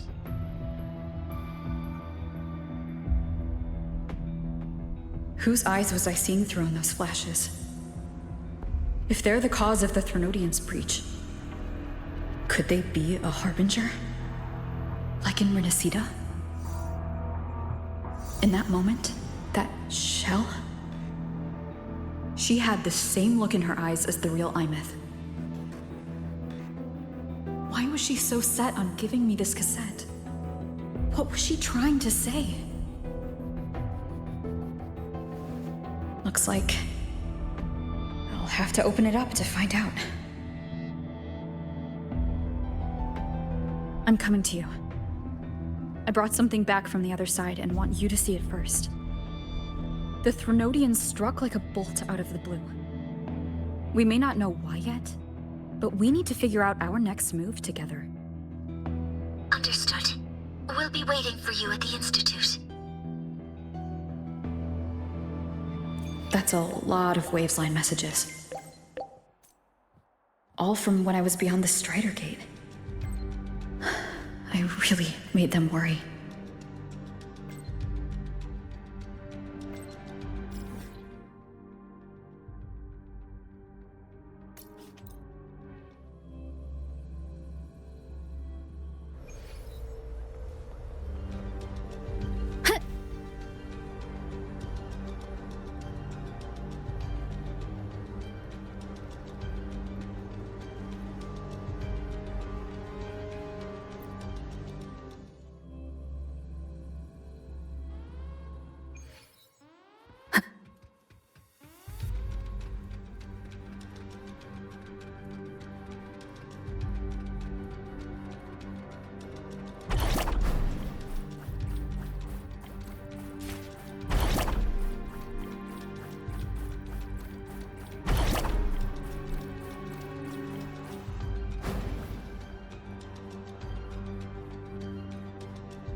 The Soliskin have swept the area.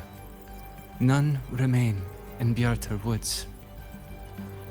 Someone just posted a call for help on the campus's Wavesline group chat. I'll go back to run a final check later. Sigrika, are you sure you alone can handle it? Don't worry, I have my runes. They'll help me drive back any contaminated exoswarm. The Soliskin will guide me too. I'm coming with you. Finding people is one thing, hauling them back is another. It'll be faster if we take my motorbike. Status report, Professor Mornier. The launch orbit has been confirmed. The drive replica is projected to launch in 16 hours, at which point it will initiate Duskvale. Then we evacuate every remaining soul in Lahairoi before that window closes. Check the ships at the Royal Frostlands port, in addition to the escape pods. We don't know how long Duskvale will hold. No one stays a second longer than necessary.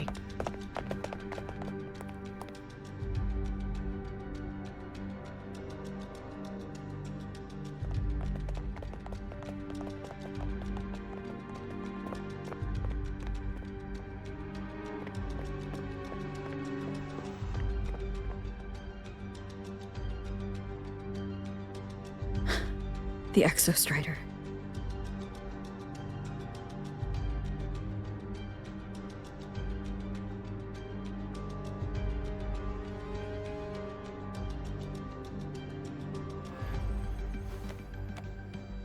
I heard from Professor Mornier.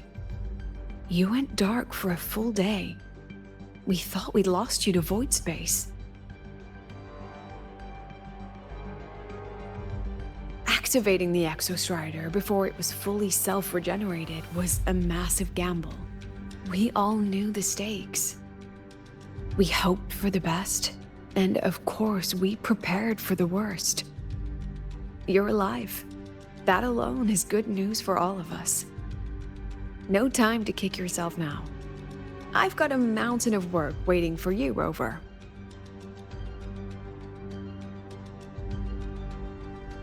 Please, have a look at this, Mentor. The Research Institute is running the final modifications on the drive replica now. The Roya are assisting with assembly and verification. It's built from the framework of the fallen reactor drive. Various materials from the Exostrider, too. It's everything Lahairoi has been working toward. This man-made heart is our final legacy for Solaris. In 16 hours, we launch it into the canopy above Lahairoi. Once evacuation is complete, it will activate, transforming the canopy into Duskvale. It'll contain the spread of void matter. We only finished it because of the data you sent back from beyond the Strider Gate. See? Not a total loss after all.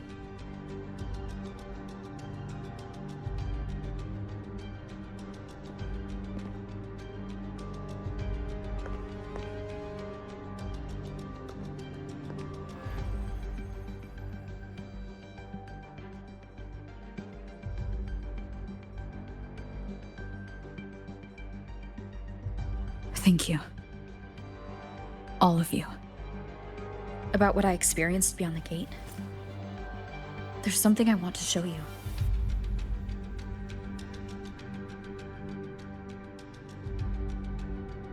I don't think she gave me this cassette for no reason. Whether it's her shell or Imith herself, she was trying to tell us something. A cassette retrieved from within the Threnodian. Huh. Now that is intriguing. Professor Mournier, is the analyzer in the cassette depository still operational? We can head there now.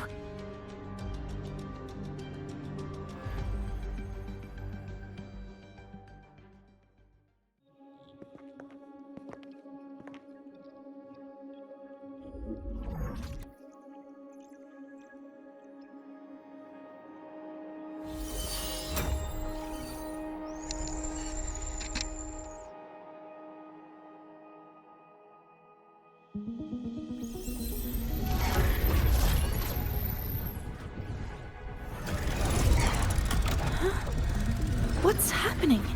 Why are all the cassettes rewinding?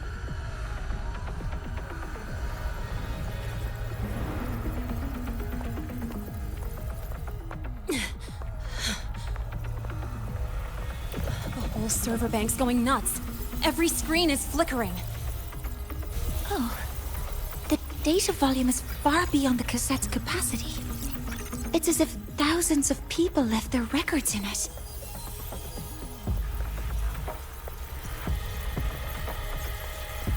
The storage system is destabilized. It's now flooding data into every archived cassette in the room. But this isn't memory data. Aside from the corrupted junk, the compressed mass consists of coordinates. Coordinates? From beyond the gate? Are they locations inside the Threnodian's black hole? Based on your report, Mentor, conventional space-time doesn't apply in void space. You can't plot a standard map there. If Imith went to these lengths to give us this, she wouldn't have made it impossible to follow. What if they're coordinates in Lahairoi? If such is the case, the origin might be... Please, allow me.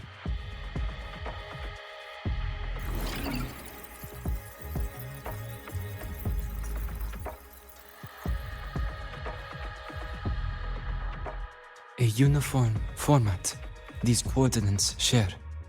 I have verified 150 points using Sundermere as the origin.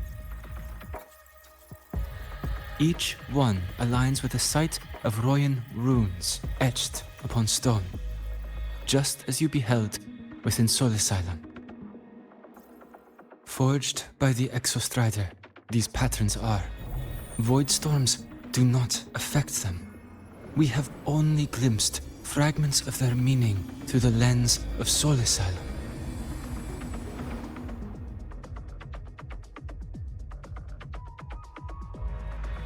I see. Let me overlay these coordinates onto a Lahairoi map. It should make things clearer for us.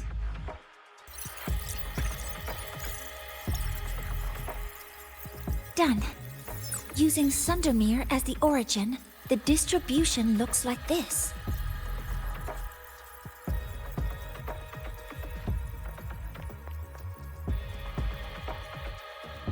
Everything matches.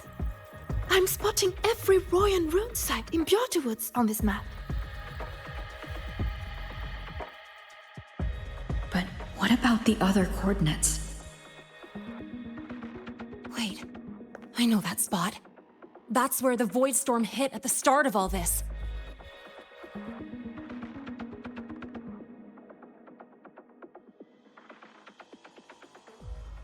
You know, that time when we first met?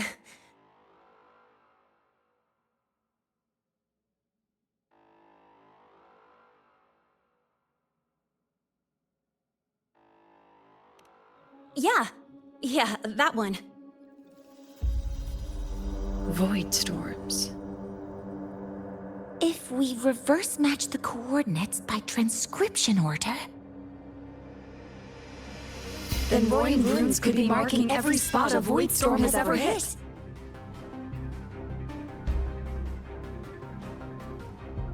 So it is. We Roya have observed something similar, but never perceived it as a universal law. Well, the runes aren't exactly neon signs on the stone boulders saying, "Look here." There are too many locations. With the personnel we have left and the autonomous bots... Leave the manpower to me. You want to bring people back from the escape pods? Precisely. With Void Storm spreading, sending people back out to find hidden runes is too dangerous. Any venture into the unknown carries risk. Studying the Threnodian was a risk. Playing chess with the Fraxidus was a risk. And piloting the Exostrider through the Strider Gate was certainly a risk. But where there is a sliver of hope, the Space Trek Collective will always find people willing to bet on it. Once Dusk Vale is initiated, this place becomes a sealed tomb. The intelligence retrieved from void space is our only remaining asset up for study. It's our only leverage against Aleph-1 before Dusk Vale fails. We have the capability, the responsibility, and the will to secure this void space data. Face the unknown and we may lose much. Flee from it, and we lose everything. Then leave Bjarter Woods to me. It's the most heavily contaminated area. If this is because of what happened to the Exostrider,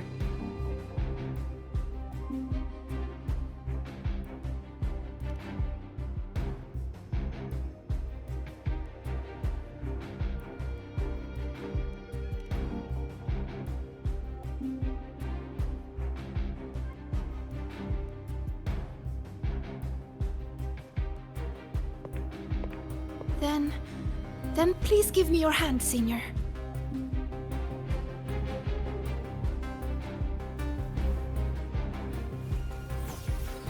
Use this. It will guide you to other Royan runes.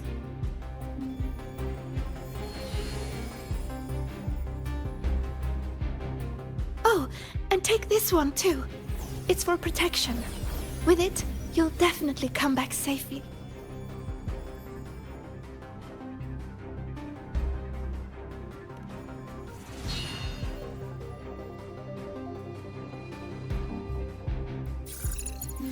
Clock starts now. Recover all Royan runes before Duskvale gets initiated.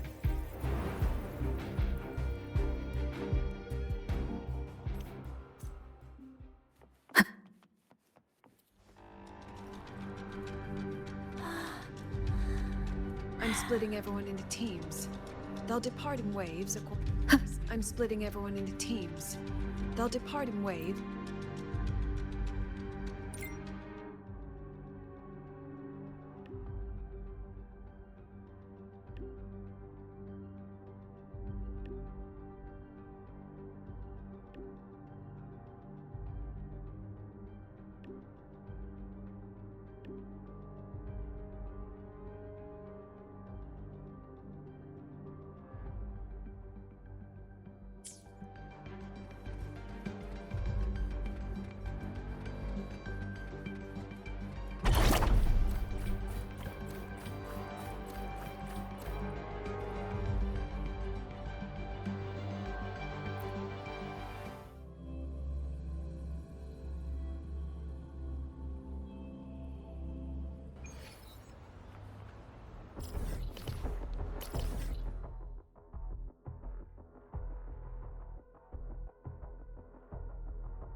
According to the map, the first one should be around here.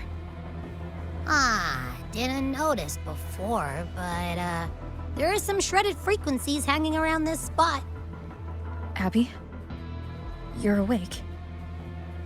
Didn't seem like the right time for a chat before. But hey, you've got a real knack for rallying the troops, huh? The rune's responding.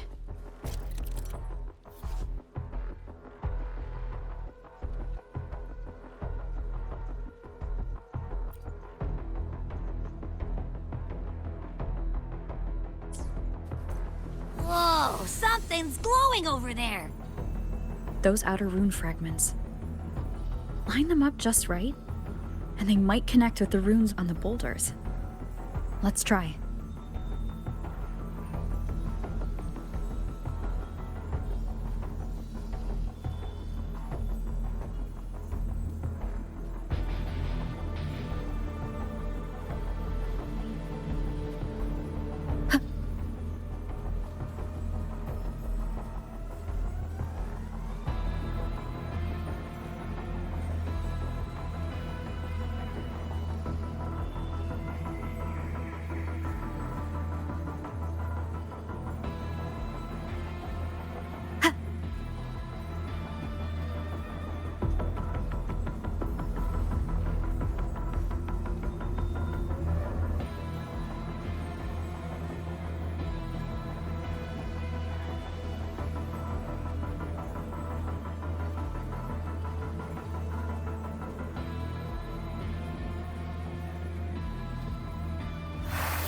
Jackpot! We actually found one! Good. I'll send it to the Shaper and the others for a look.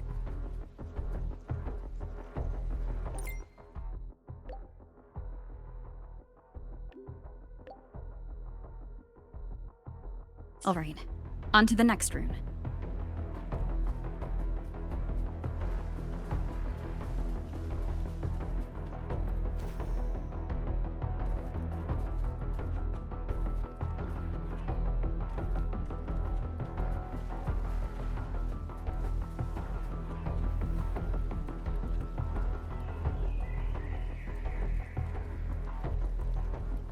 same as before.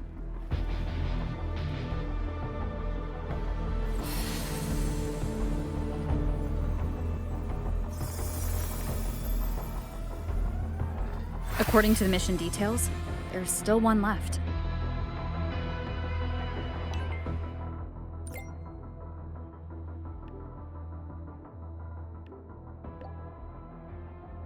We're blazing through these runes. Yeah. Teamwork makes the dream work, huh? Right. I hope Sigrika is having the same luck. So while you were searching, I tried tuning into each rune's frequency. Each trace felt different. They're definitely real. Ah, this is the last one, right? Yeah.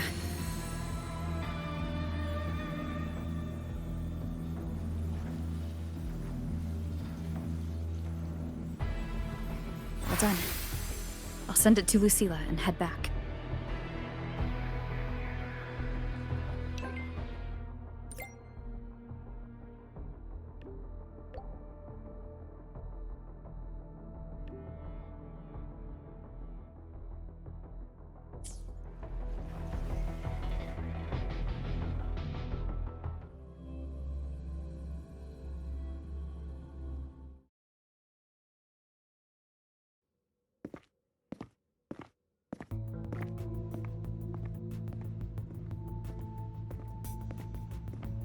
What's going on? Ah, Mentor, you're back. We've finished analyzing the runes, but their meaning still escapes us. As for the overlapping coordinates, we've run multiple standard decryption algorithms, but the results are contradictory.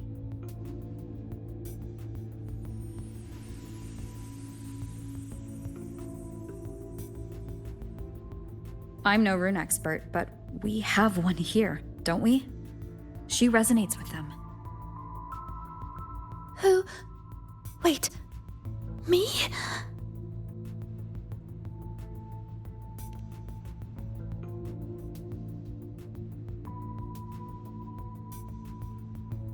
If you're asking me, these runes don't feel flat. They feel spherical.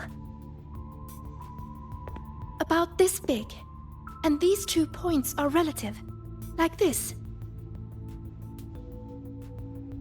3-dimensional coordinates. Orthographic projection. If we take the reactor drive's light data from the database as a depth layer and reconstruct it,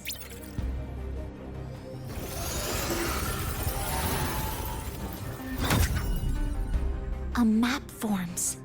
The Royan runes are conveying a spherical map.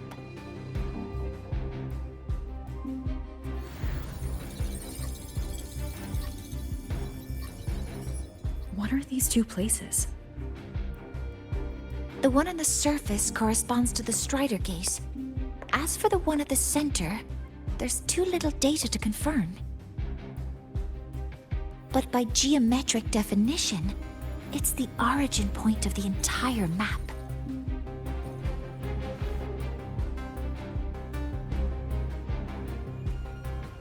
The Exostrider. That must be where it is in void space. It's the only thing that could survive there. The lodestar Imeth was trying to show me. Contamination around the keystone is off the charts. We've got no viable spatial data. In other words, using the Strider Gate to get you to void space isn't an option. I remember Lucilla mentioning a sealed rift in the Deemer Plains. Yeah, right. Once Hiyuki from the Special Response Force breaks the seal, that could serve as a new entry point. But without the Exostrider, are you suggesting crossing the Strider Gate and searching for it yourself?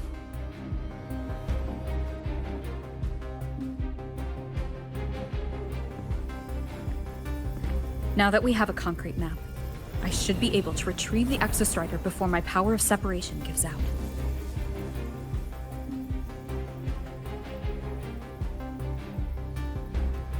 compelling proposal. Hard to refuse. But don't forget the Exostrider is currently out of power. Finding it is one thing. Extracting it is another.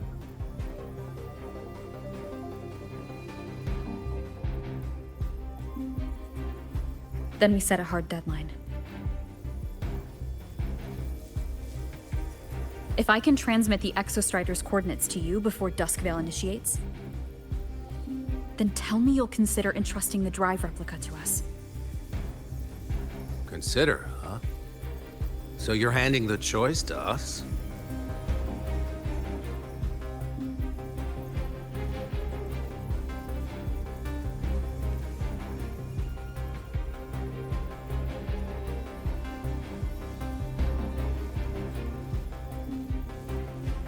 I'm not asking for a guarantee. I'm trusting you, the professionals on this side, to make the right call. Whatever that call is.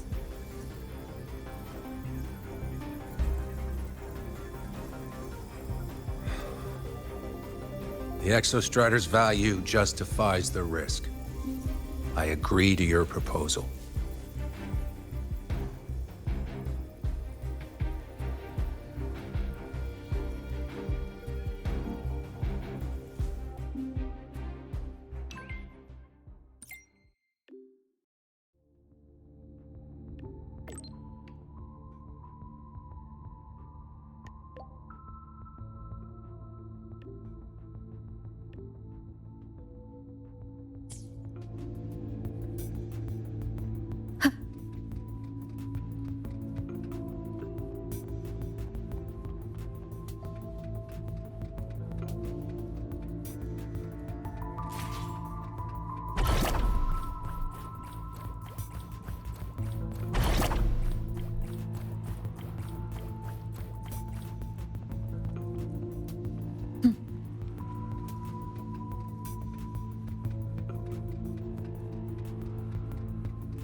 Here, this is the Deemer Plains map, updated with the latest intel.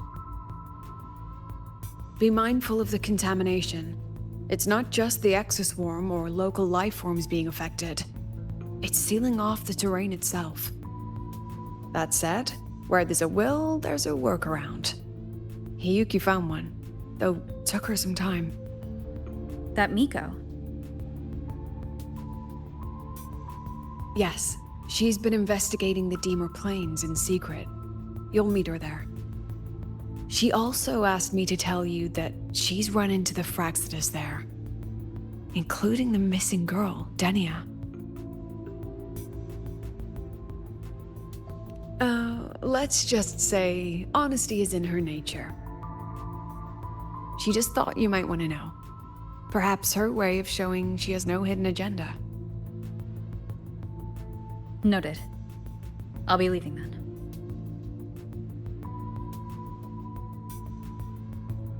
Wait. Look me in the eyes. Relax. It's my forte. You've seen it before. I will temper this moment into a bullet of memory, carved with your name, your face, and all you have been. What carries you is not only your own strength. Think.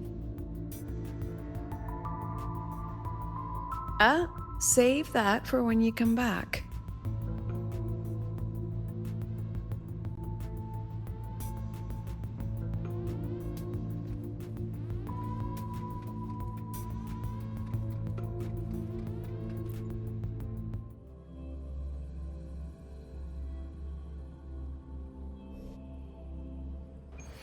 An entry point hidden in the Deemer Plains. Time to get to Bjarter Woods.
ground's already been totally contaminated by void matter. Might be worse than I thought the lower I go. But the frost seems to be slowing the spread. That frequency. It feels like Hiyuki's.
The void matter contamination is bad.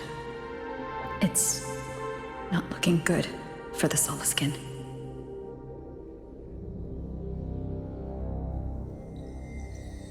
This white bird. Did Hiyuki leave it here? All right. Lead me to Hiyuki.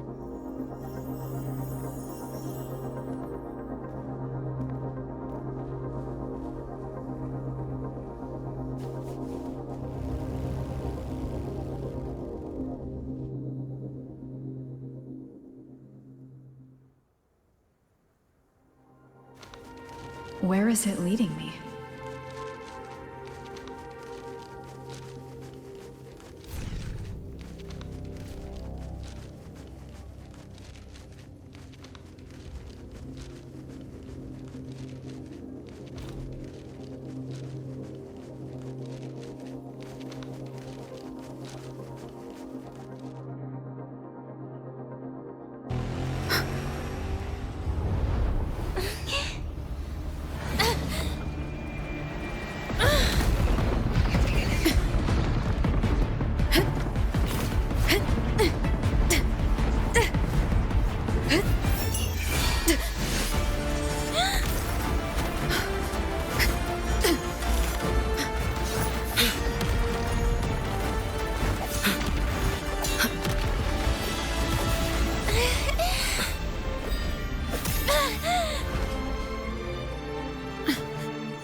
She hasn't gone far.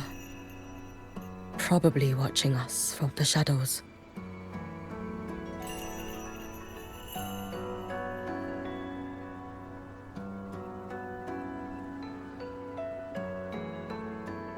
She seemed like her grip is slipping. She was already like this when I last encountered her, shortly before the void matter surge.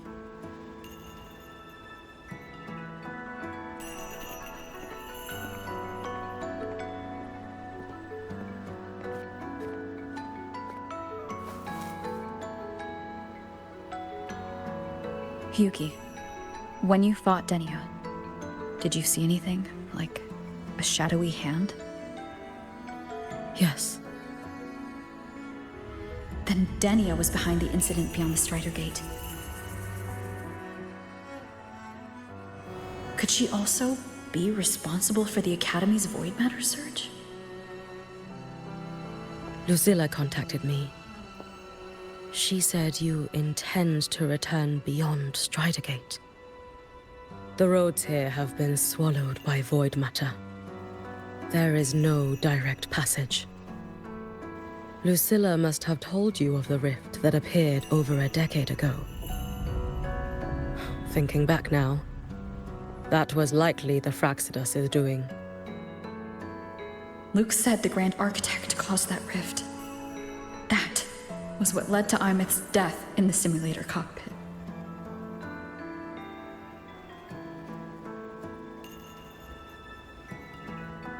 If they used a Threnodian frequency extracted from here to influence Denia, then the Space Trek Collective was already infiltrated from the beginning.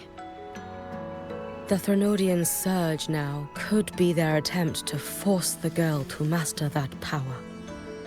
Or perhaps that power within her has simply broken its leash.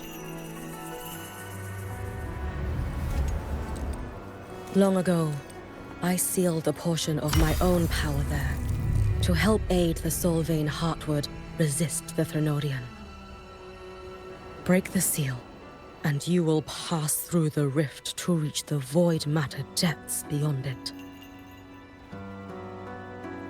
Understood. I'm relying on you. Let's go. Time isn't on our side.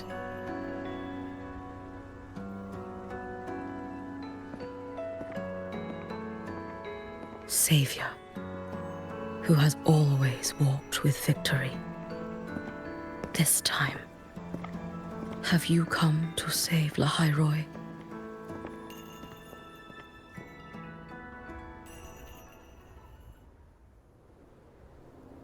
This is...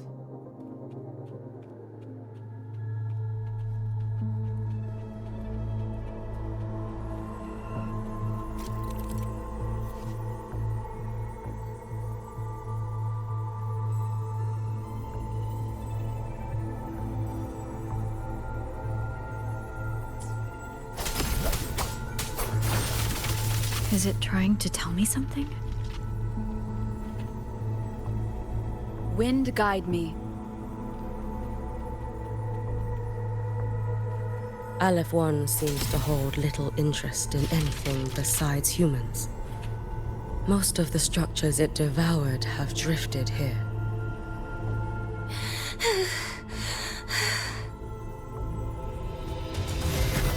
It's that girl. Be cautious. Denia? Can you hear me?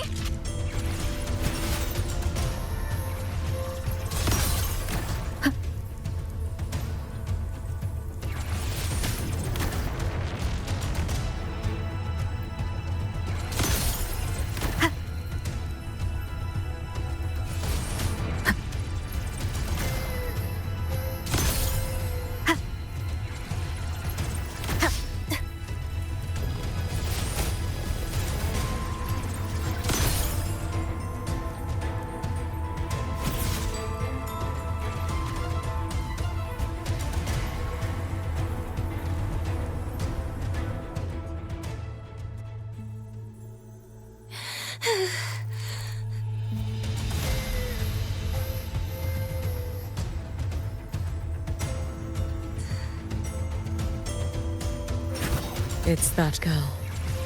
Be cautious. Denia? Can you hear me? I will handle this.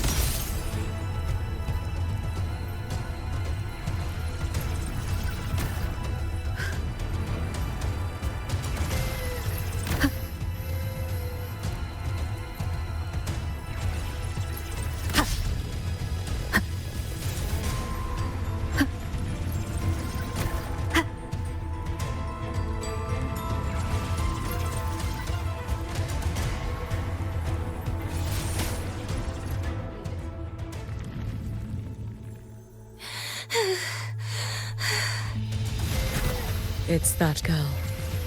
Be cautious. Denia? Can you hear me?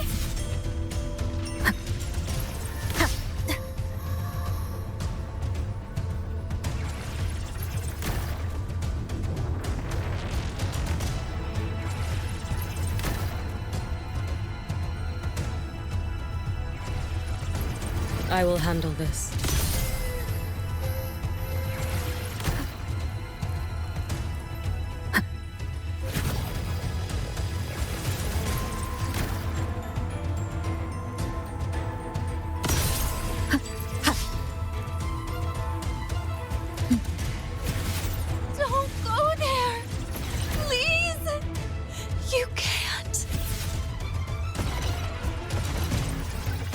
Watch out.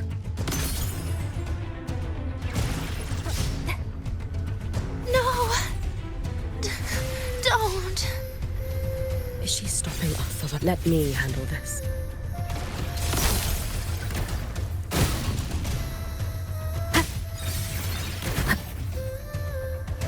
It's fine.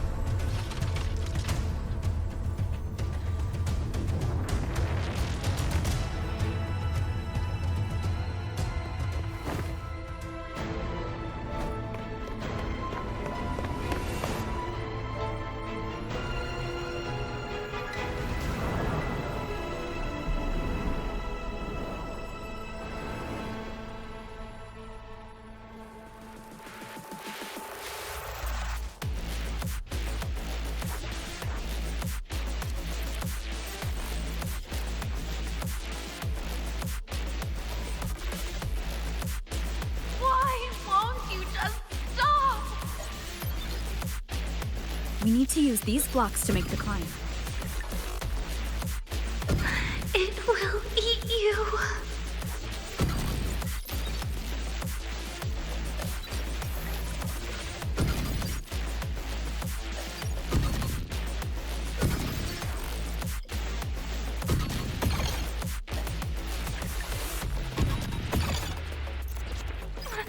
Sorry.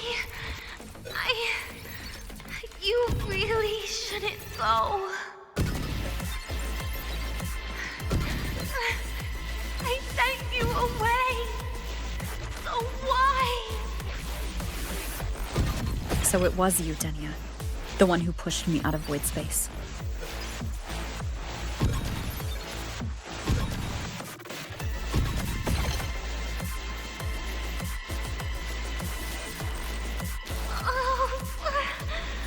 My head. It hurts.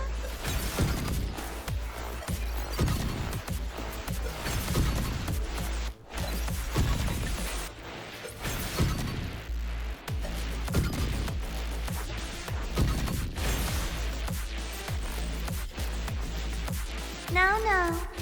Playtime's over.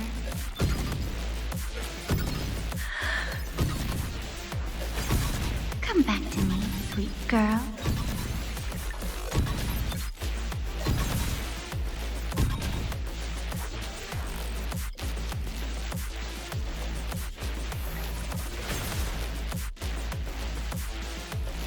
No. Playtime's over.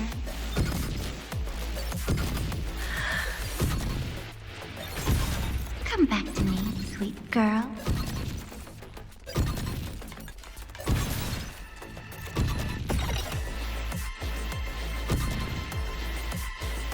No! Please!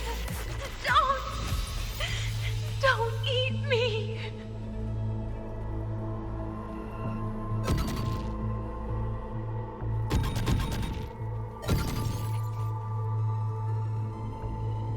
That child's state. She did not appear to be under complete control. It was Denia herself who stopped us. Let's go. We need to get up there first. Got it.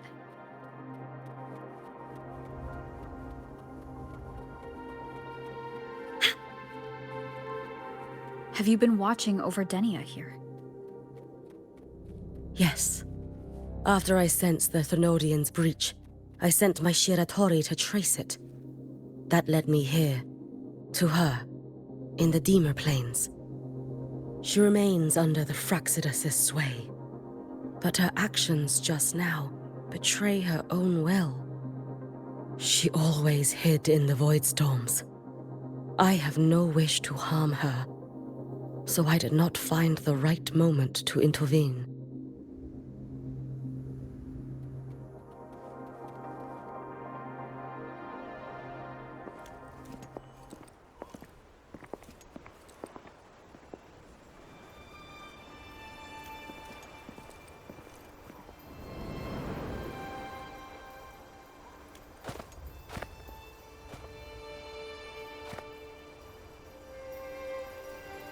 Wait here.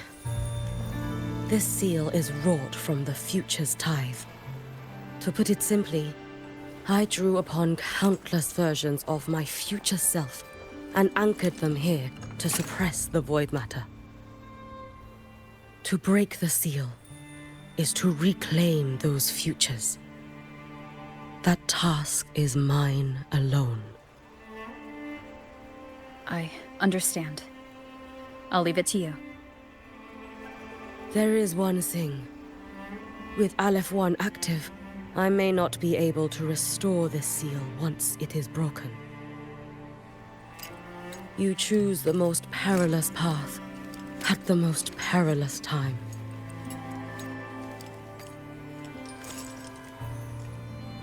I know your strength. I know your history of victory.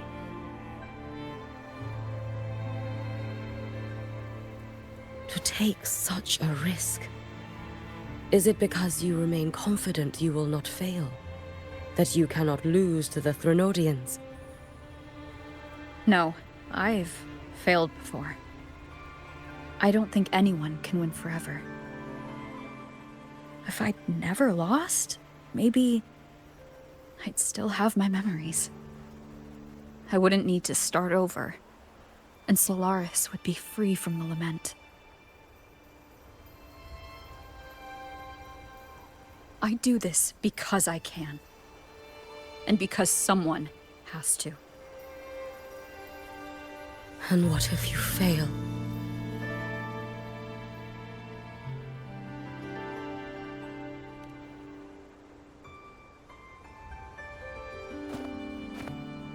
I meant, what becomes of you? Maybe I'll be lost to void space. Maybe I'll find a way to turn the tide. I can't know right now. But if I don't try, there's no way I'll ever know. What makes me scared isn't coming up short. It's the thought of not giving it my all. The cost of this attempt is steep, and you bear the weight of many. I expected more caution. To fail even once against a Threnodian is to invite apocalypse. Even knowing this, you would still go. Hiyuki? Lucilla told me you fought a Threnodian in Ashinohara for a long time. I don't know how you did it, but I can only imagine what it took to hold the line in a place already so destroyed. So, I'll ask you. Did you fight in Ashinohara because you were certain you would win? No. I was not. I never was. Then you understand why I'm doing this. You would make the same choice in my place. I see. I will attend to the seal of flaming Sakura. It will not take long.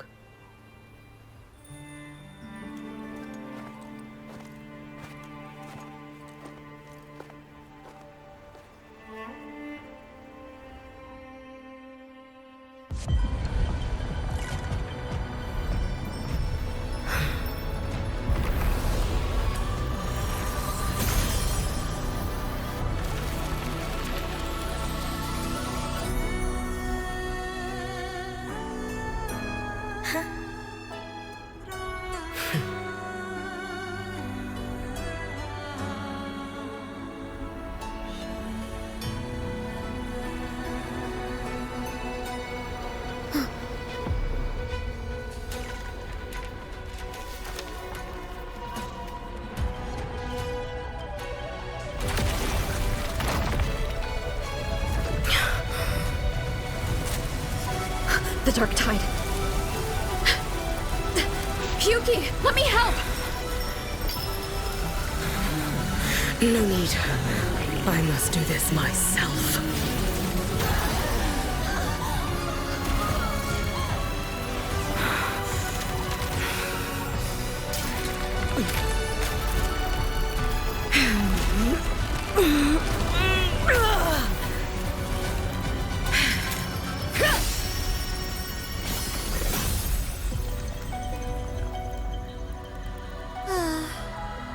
I'll choose the easier future.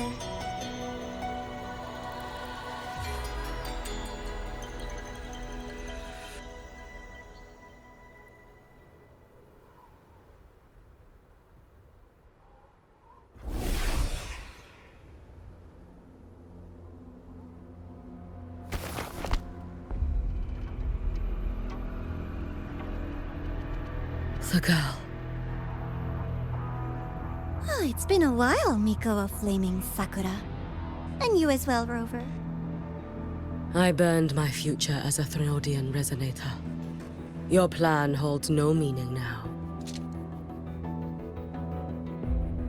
Every step in our dance has its purpose, Lady Miko. Our paths have crossed often, but in my design, this is our true introduction to each other. Because at last, I have a masterpiece, worthy of your attention. You infiltrated the collective for Denia and Hiyuki. You wanted Leviathan's power to merge them into one. Denia was always a Fractidus creation. She's honored to be used as intended. A creation? The Mia disappointment made me think. If I could just create a superior vessel, one refined by a Miko spirit, perhaps it might bear the full might of a Threnodian's power. As for the outcome, you would know better than I, Lady Miko. Wordplay won't change your failure. Leave, you tedious avatar.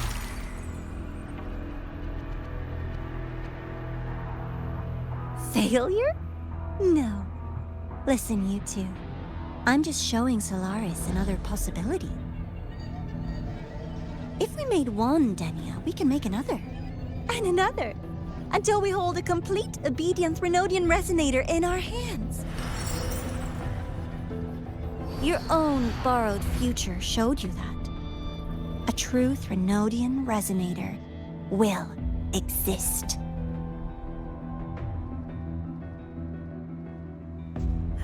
Help! Help me! All that desperate running on the wheel and you still came up short. I'll have to throw you away.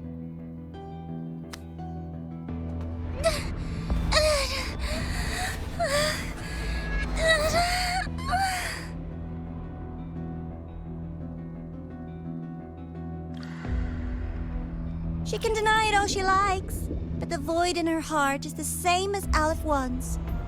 That emptiness, it will always pull her towards the Threnodian's power.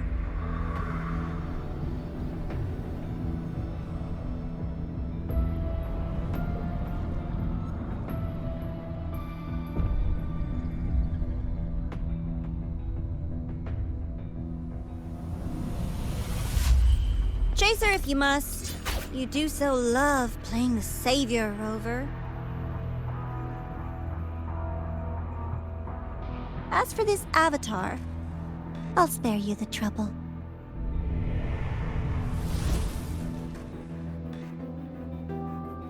Wasting time on one of their avatars is pointless. Come on, Hiyuki. The seal is open. We have a job to do. Denia needs us.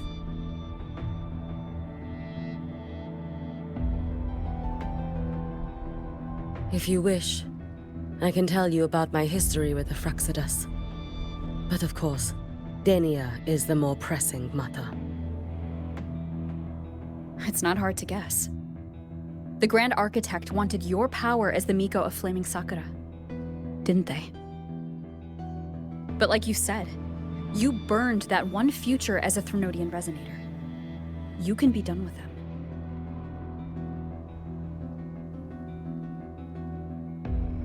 Right now, Denia's state is what worries me. I fear that child may already be.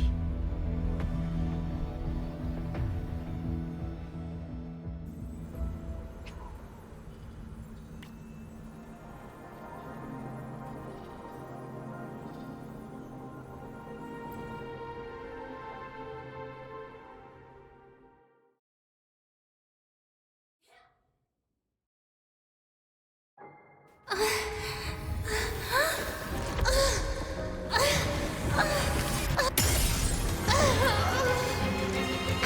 1, I curse you!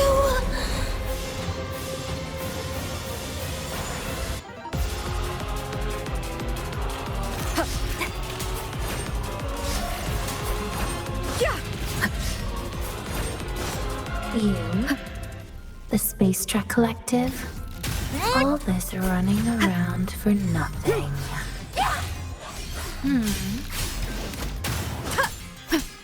Hopefully this helps. No! The wicked! You can trust me. We'll face... Too late to escape. A life as fleeting as the first snow.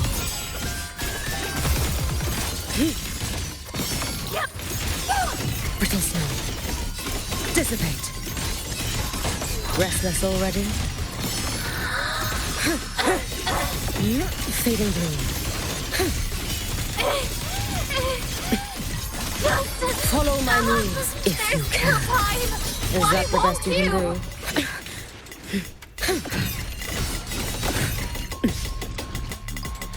Still refusing so to long. turn back!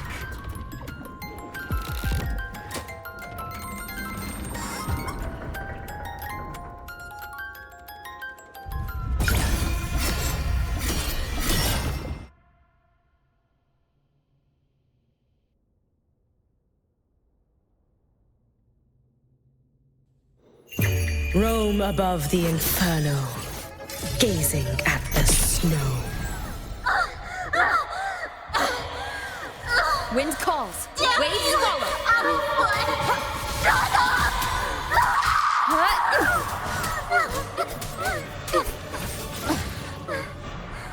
Wind howls. Unfettered by bounds.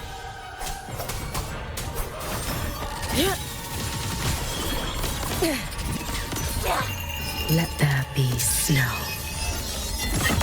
Lend me your strength.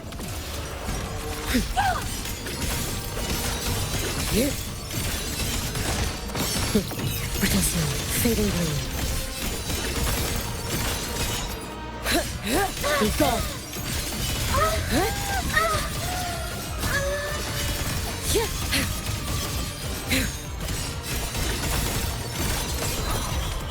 Wait for the moment. Dissipate. Waning moon. You prepared for this, have you not?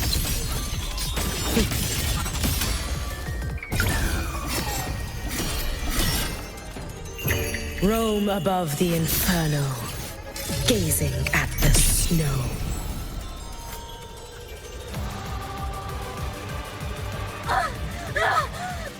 This is all pointless!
Go inside.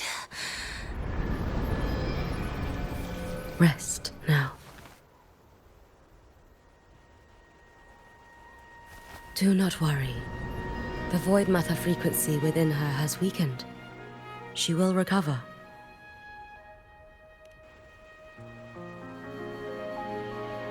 Forgive me, but I believe waiting for the void matter to spread would take too long. This will be faster. Allow me to handle this. There is not much time left in your deadline with Mr. Chase.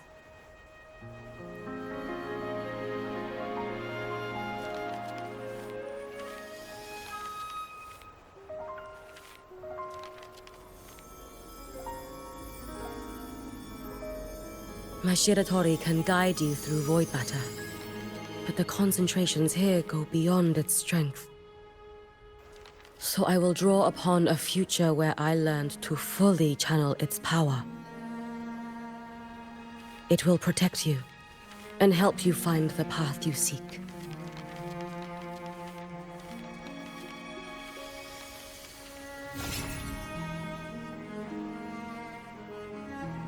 The rest is yours to face. Thank you, Hiyuki.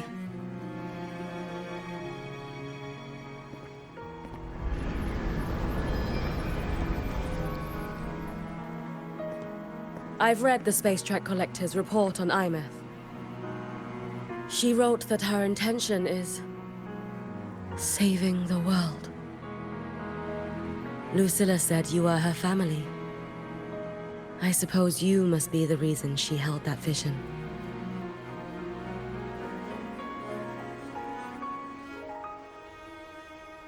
Do you regret it? Leading her to the Savior's path? To a life of pain and struggle? One must walk this path alone in order to protect.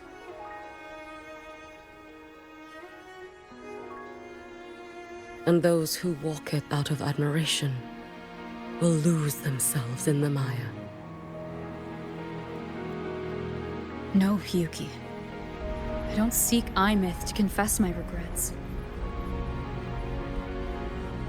I want to find her, so I can tell her.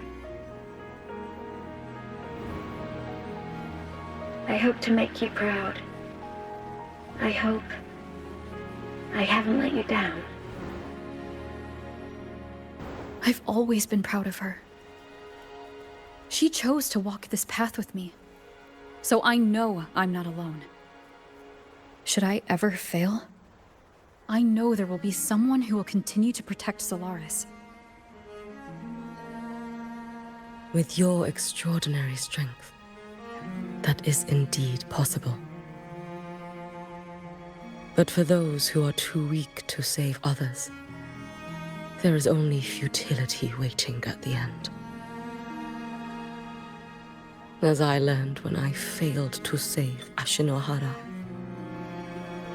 All I can do now is hold my Sutsu tightly to ensure that after Hiyuki, there will be no more Miko of flaming Sakura. That is all that remains.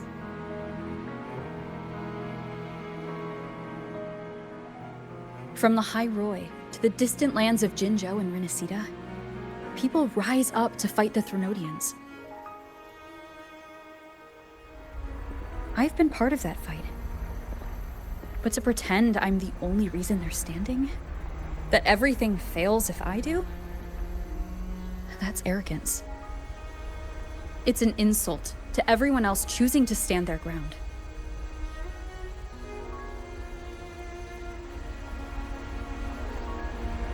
My victories were never mine alone.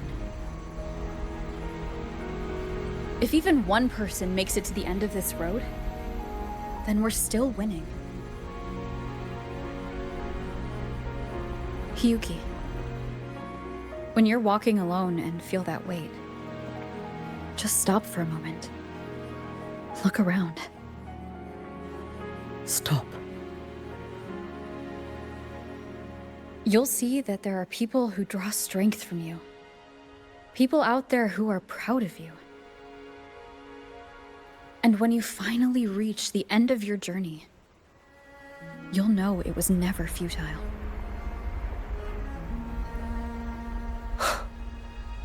How enviably brilliant.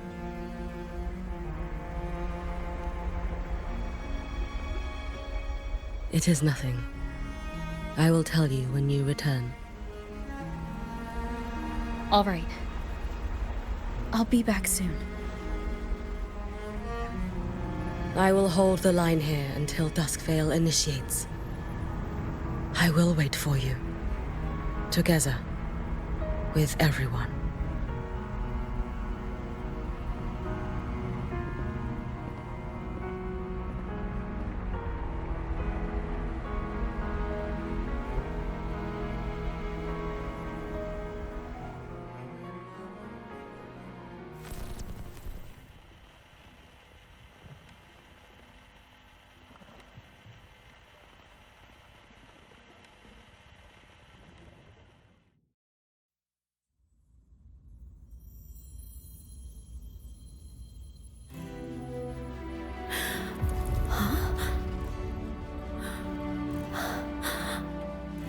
Exostrider?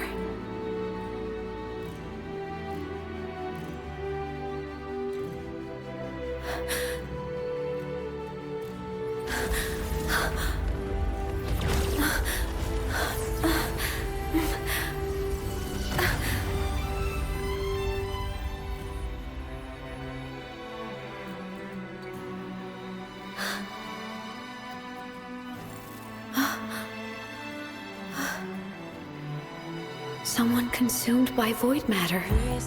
Come here. The Exostrider's power is nearly spent, but I'll do my best to protect you.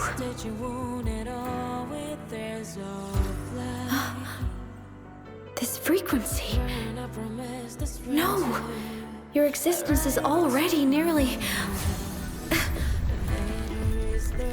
Where am I? Did the void storm consume me? Am I dead? Is this void space a higher dimension? Our existence is fading. Did you just say that time and space have no meaning? Who's speaking? I can't see you, but I can feel you. Sound doesn't travel here. Thoughts do.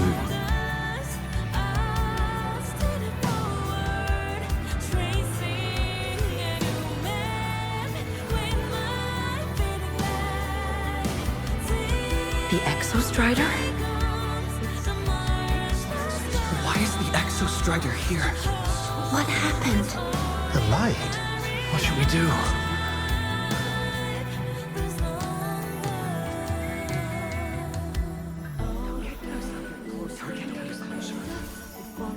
It's too dangerous, too dangerous. What are you doing? This is meaningless. That's enough. It's futile. Our lives already ended in the void. I heard the Exostrider's cry for help. I want to find it.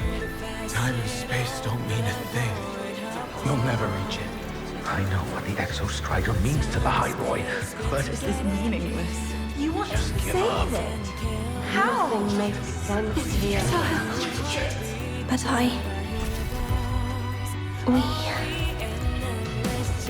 We made it to the stars to reach for the unknown, didn't we?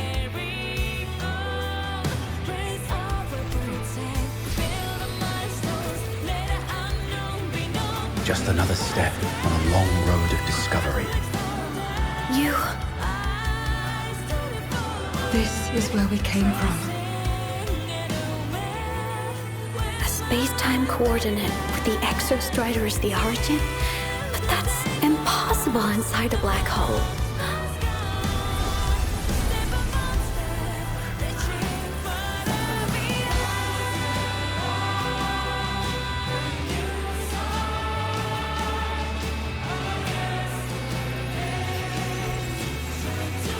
Now, we will mark the path with the future.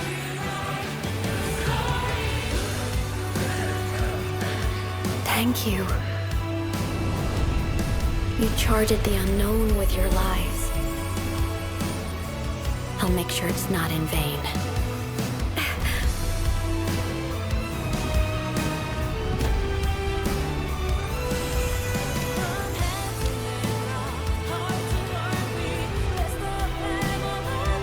The light of the origin point. We will bear it.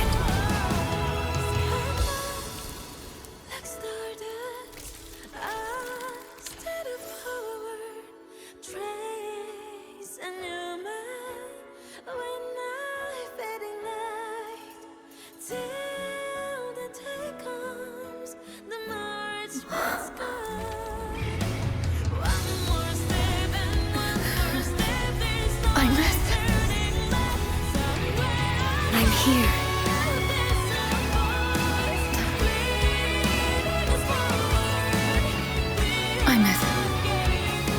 Can you bring the drive replica here? It's the heart they built for the Exostrider. Don't worry. This time, we'll save the world together. Okay. I'll bring you back humanity's hope. So, wait for me.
The Exostrider's frequency is decaying.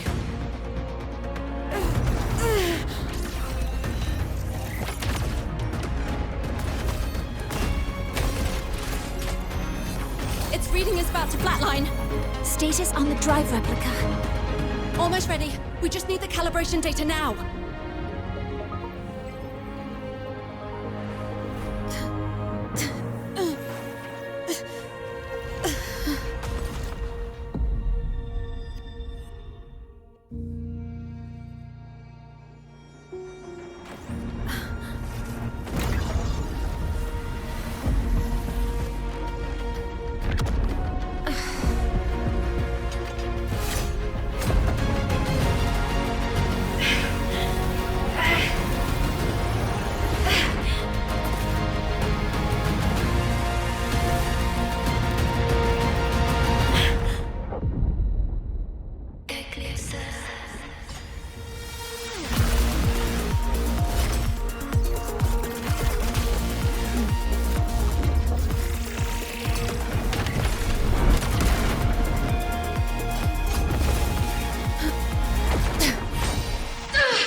Ascension complete. Systems at peak. Ready to re-engage enemy. Exostrider, you're awake. Assessment. A human heart is now operational within me. I can now speak with their voice. In Frostlands, where civilization should not have taken root, a collective was born, a will to explore what lies beyond. They have chosen me.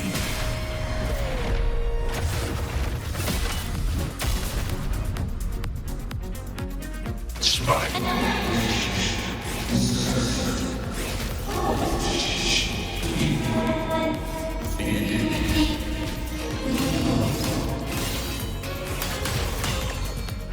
Directive. I voyaged here to fulfill my mission. Life on this planet has the right to explore the vastness of the cosmos. You see the civilizations across the stars only as food to quiet your hunger. You cannot comprehend the will that drives them.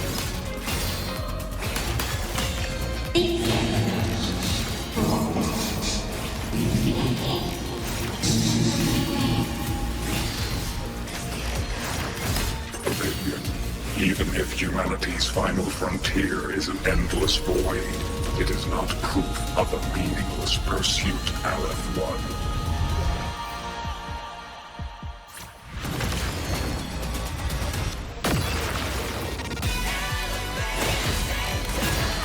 Now comes the reckoning.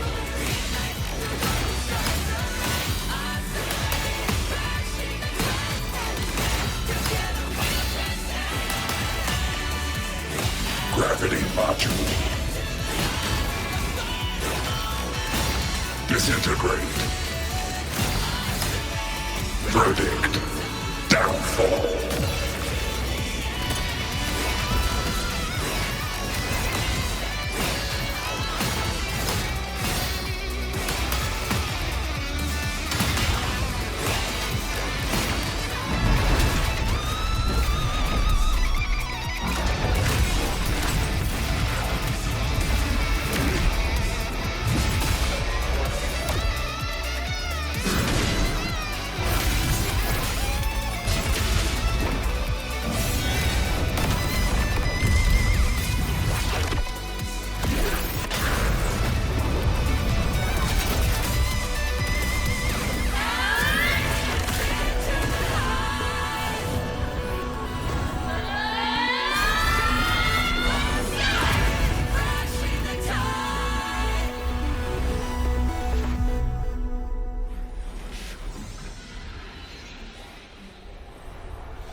Confirmation. Battle concluded. Void matter responses within this sector have dissipated. But Threnodian Aleph-1 wasn't destroyed. Analysis. Resonator Imuth. Under current parameters, the permanent termination of Aleph-1 is impossible. Therefore, I exercised autonomous judgment and exiled it to the furthest reaches of this universe. Request. Arbiter, permission to remain. Before your final judgment, allow me to submit a log of my experience in the High Roy. Log retrieval. On multiple return transits, I was detected by Aleph-1. It pursued me, its objective to enter Solaris through the Strider Gate. It attacked. I fell. but Resonator Imeth answered me with her power, and I was able to banish a part of Aleph 1. I should have initiated a full system seal to await repairs, but I saw countless pairs of terrified eyes. Discovery. The Roya in the Frostland stood helpless before the Threnodians' void matter calamity. I saw panic and dread. Following the protocols shared with the Sentinels, I extracted my reactor drive and encased it deep within the ice. Then I powered down to slumber. Exception. A momentary reactivation occurred. Resonator Imeth resonated with me a second time. She required my power to mend the Strider Gate rift. I complied. That was when I became a digital ghost. But was that the second time we resonated? Or the first? Initial assessment. Upon reactivation, standard procedure was to request your retreat. Direct engagement with Aleph 1 was a tactical irrationality. But the human heart granted me a voice. The will of this civilization gave me the strength to stand with you.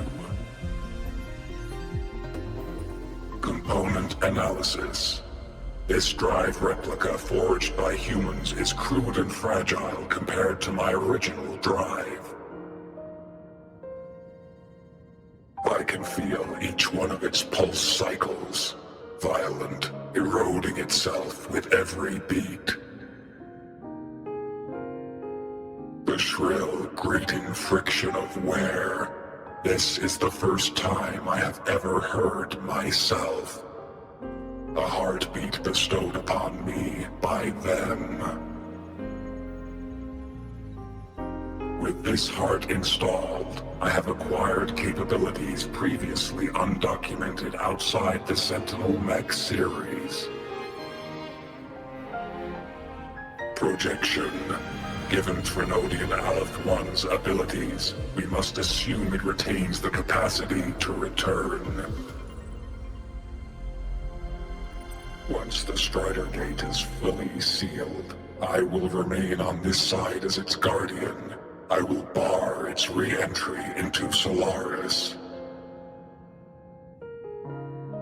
Request. Arbiter, I was born from humanity's hope.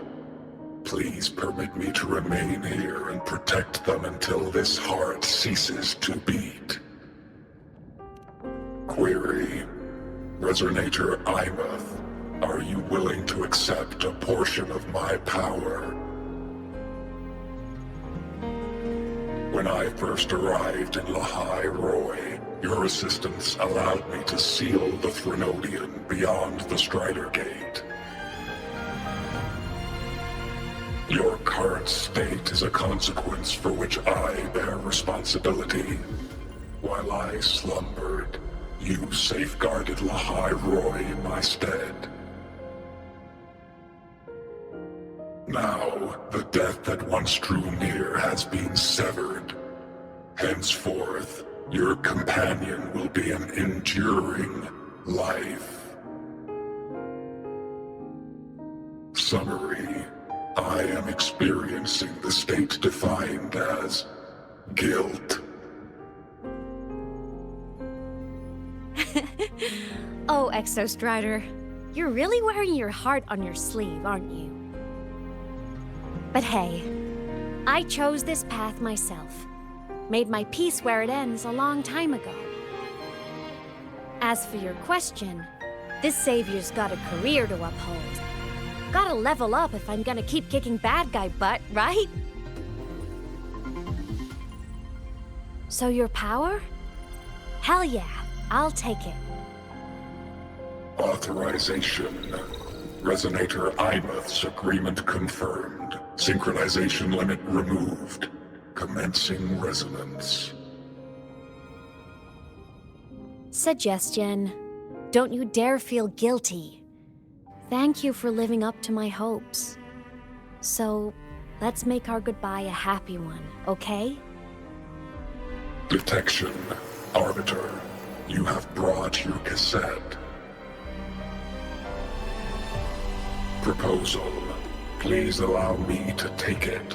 I wish to burn a frequency onto the tape for you to return to Lahai Roy. Briefing. While traversing the stars at high velocity, my trajectory once intersected with a slow-moving probe. Its hull was marked with Solaris script. Its launch date is estimated to have occurred a long time ago. I intercepted and recorded the signal it has been continuously transmitting to Solaris. Its name is the Far Watcher. Objective. I wish to offer this recording as a gift to the people of Lahai Roy. Status. Strider Gate closure imminent. Preparing to return the Arbiter and Resonator to Lahai Roy. Query. One last thing, Arbiter. Will you permit me to alter my designation to bear the name Lahai Roy? Designation change complete. Thank you, Arbiter. Valediction. Farewell, Arbiter. Please deliver my temporary goodbye to the people who forged this heart. Prediction. We will meet again in the boundless sea of stars.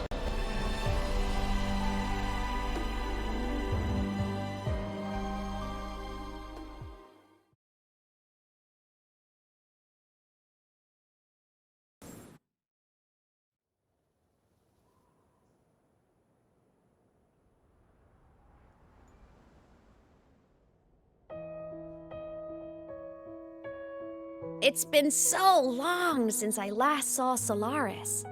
Feels weirdly nostalgic. Now that Aleph 1's been kicked to the cosmic curb, Lahai Roy can finally breathe easy. I was gonna say we saved the world this time, but honestly, it was the explorers who fell into the void matter. They're the ones who mapped that data on me and the Exostrider inside the Threnodian's black hole. All I did was burn their findings onto a cassette for you. And it was the people of Lahai Roy who decoded the cassette and forged the drive replica. That's what let the Exostrider finally cast the Threnodian out. So, this wasn't a story about heroes saving the world. It was the world saving its heroes, right? Yes. And now, we're home.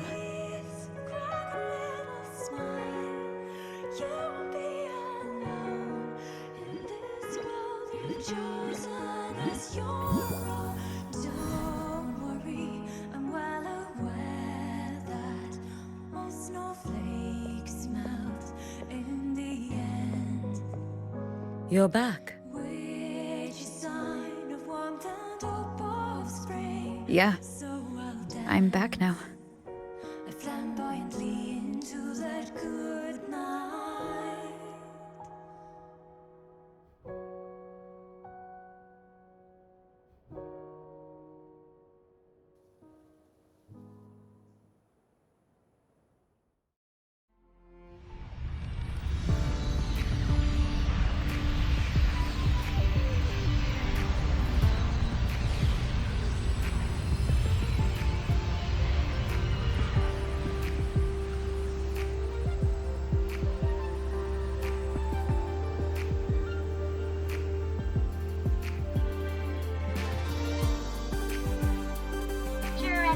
1's recent activity, impact was successfully contained to the Dima planes.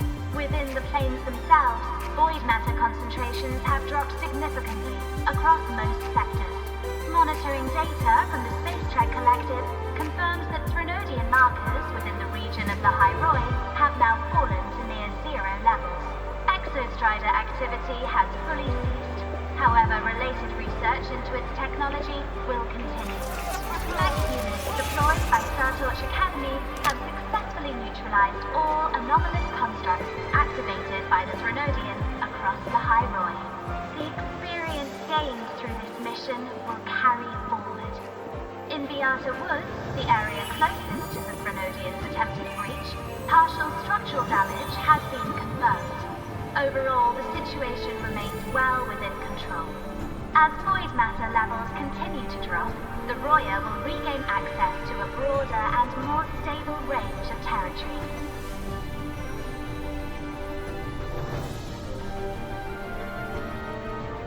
Once shrouded in void matter, the High Roy now stands restored.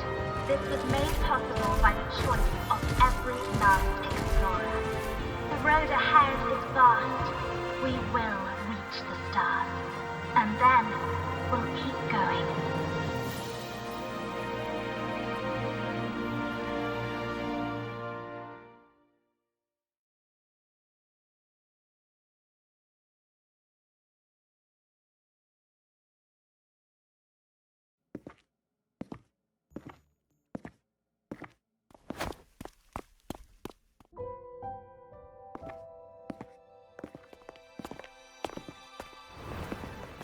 You made it! Turns out, decoding what the Exostrider burned into your cassette was way tougher than the Institute thought. They only just finished today. Over here! Everyone's waiting for you.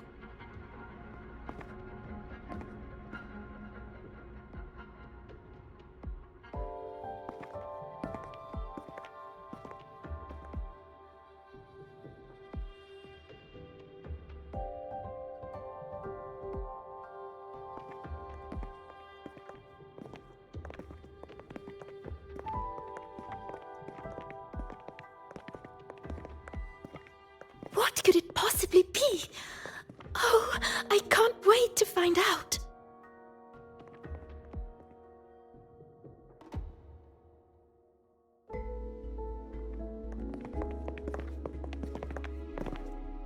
The Far Watcher. I have to admit, I was genuinely surprised when you handed me this tape and said that name. You said it was one of the 9 interstellar space probes launched before the etheric sea engulfed Solaris. Correct. The 9 stars on the Space Trek Collective's emblem represent those probes. Ever since then, Solaris never received another signal from them. Not a single one. Until today. Professor Mornier, you may begin playback.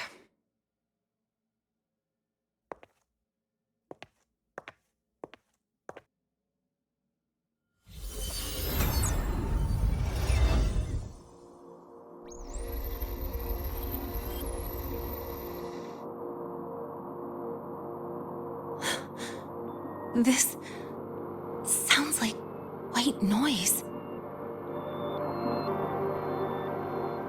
Judging by the cassette's data, they're sounds the Far Watcher recorded while drifting through different galaxies.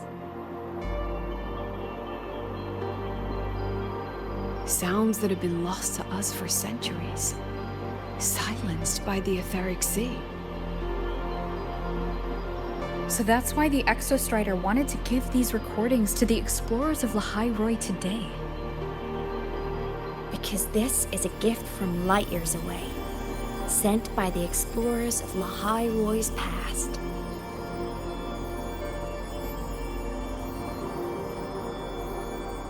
Echoes from a sea of stars.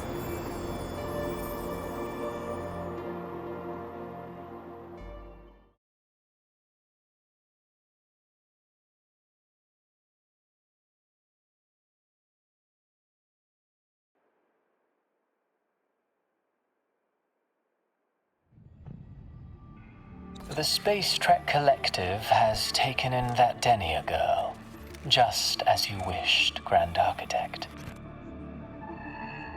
Good. Just let them care for the little doll for now. Such an extraordinary performance. I'm sure I can find another role for her later. All retrieved data has been processed, awaiting review at your leisure. May I ask what you plan to do next?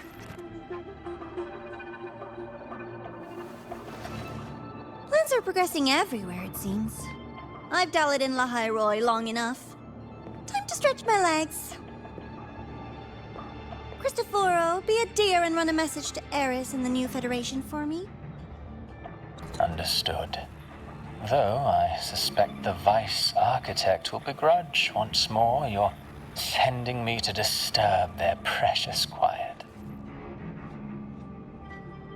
Oh, and will you require me to draft a prologue for your characters?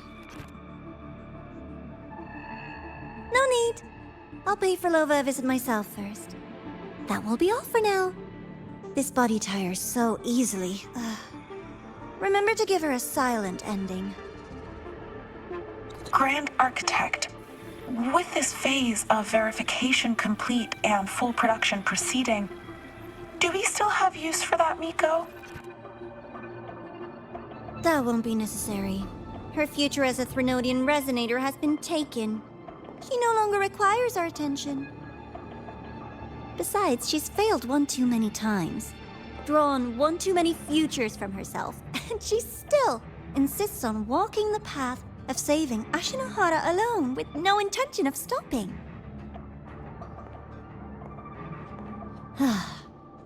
Every step she takes only deepens that obsession.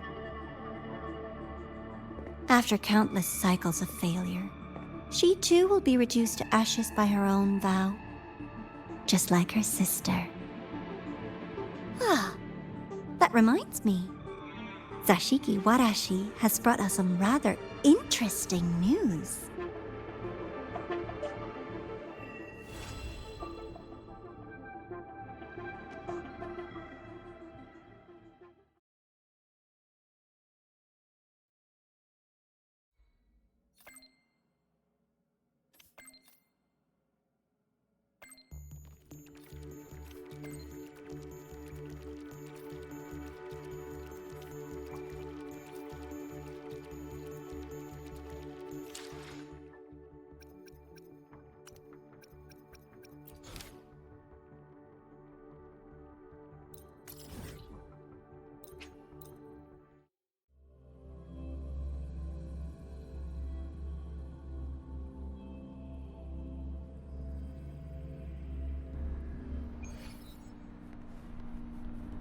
Why are you such a slave to the manual? Just look at this paragraph. It reads like you were hallucinating on Lahairoi mushroom. First, no quick thrills.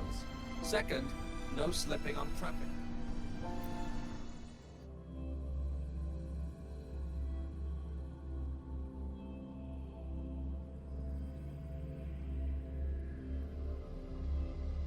Gyokuro must be just ahead. This was Honami's last rite of purging. All is settled. Only one final thing remains. I have truly kept you waiting for too long, Gyokuro.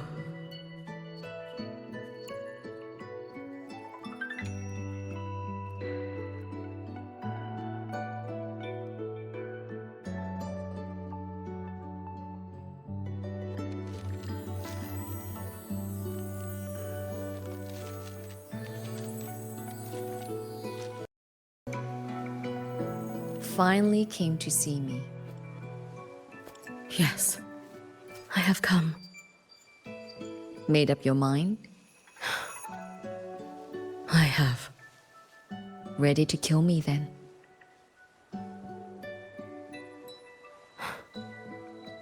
Yes. Oh, has my little Hiyuki grown so confident that she can best me without even drawing her blade? Now, don't forget who taught the Miko of Eternal Flaming Sakura. can't show a little respect to your elder? You call what you did to me teaching, Hyokuro?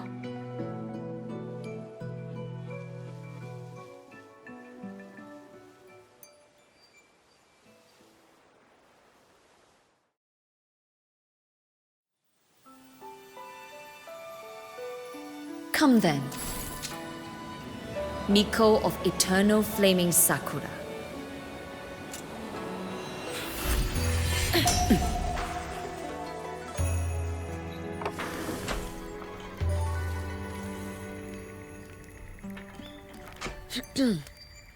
Calm yourself.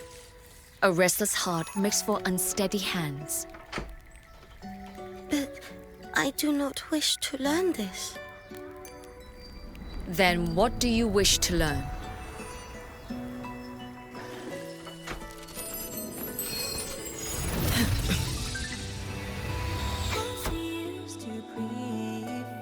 This girl will become a great archer. No, look at her hands. There are swordsman's hands. Not in this life. Her hands aren't ones to hold a blade. Isn't that right? Well now, you have refined your technique.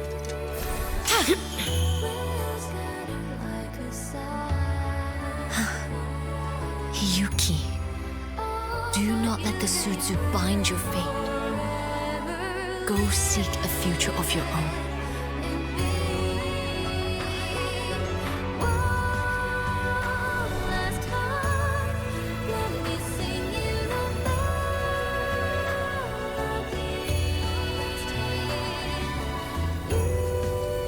Focus, Hiyuki. Survive this strike and reach your tomorrow.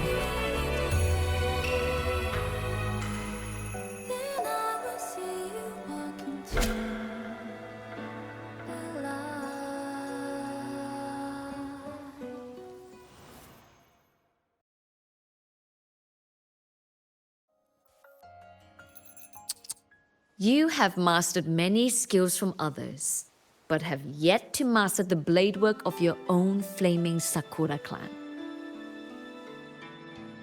The last Miko withheld too much. She refused to teach me a single technique. Do you resent her?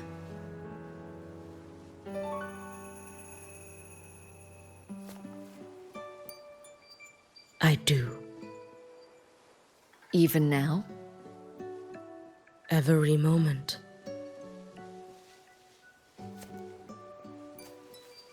I resent that she did not step down long ago. Instead, she burned every future she had and left nothing behind. Not even ashes. I resent that she did not pass her skills to me. That she sent me away each time she trained. Now, there is nothing of her left in me. Hiyuki. I resent that she always told me to be myself, yet chose a death that was nothing like herself. And you resent that even after dying? She lingered as a spirit, waiting only for you to send her on. I was being cruel, wasn't I? It's just, I couldn't let my fear go. No one understood the scale of your gift, Hiyuki. Your potential to tame even a Threnodian. If you drew such a future, would everything not become much easier? Hyokuro, Shh. As long as it comes from your own heart and will, any future you choose is acceptable.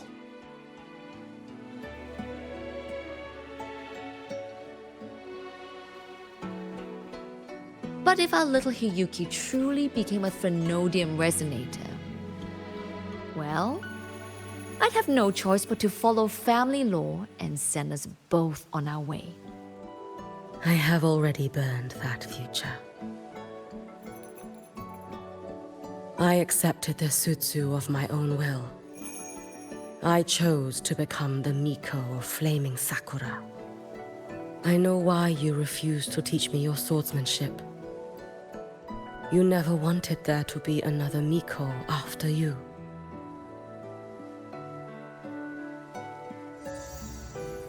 I will fulfill that wish, sister. After Hiyuki, there will be no more Mikos of Flaming Sakura. The Miko of Eternal Flaming Sakura. That is a heavy title to bear. It is. The future ahead is long. Very, very long. I know. Through the Sutsu, we draw strength from countless possible futures. But each time you do, you see yourself draw closer to Miko's destined end. A future burned to cinders, leaving nothing behind.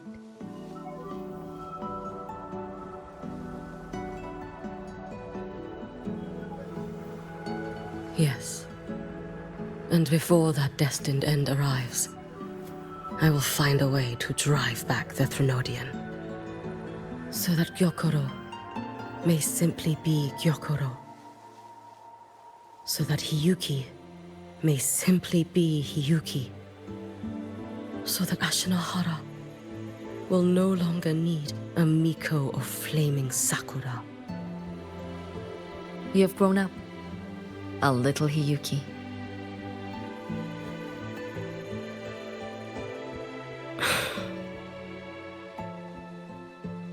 I met someone, sister. Unlike me, who failed Ashinahara.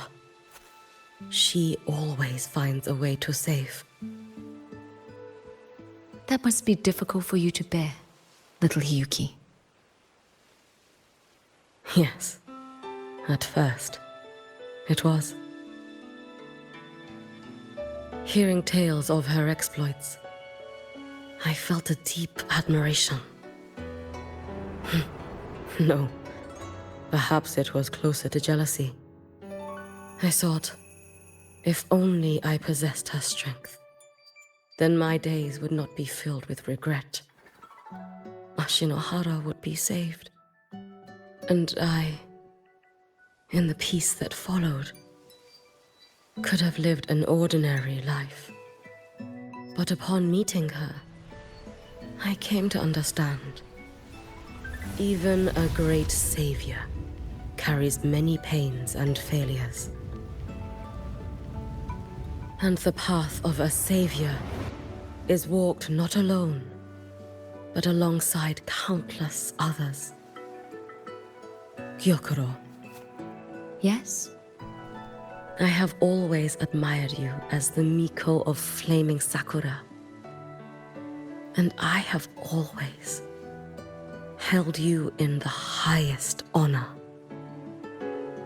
Even if one day I am burned to ashes, because of you, because of her, because they all exist, I am never truly alone.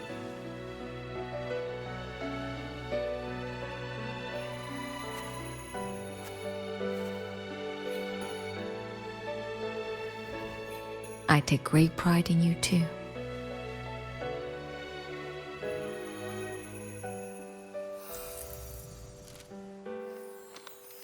Go on, Shiratori.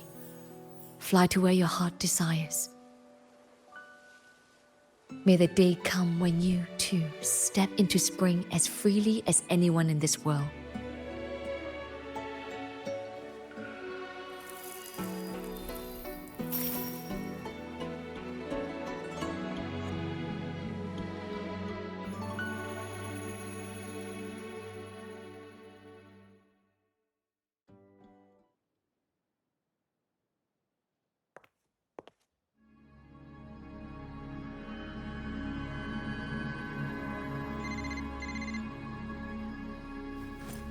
Greetings, Miko Flaming Sakura.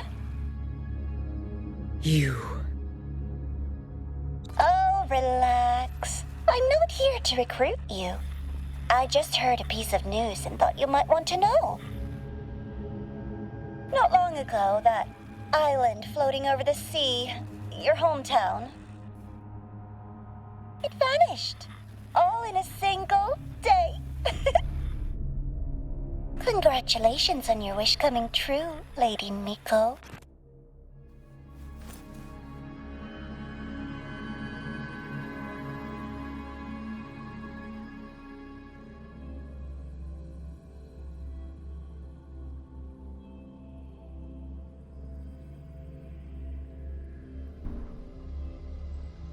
So,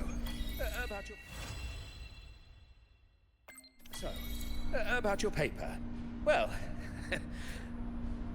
how do I put this gently? It's not exactly going to set the academic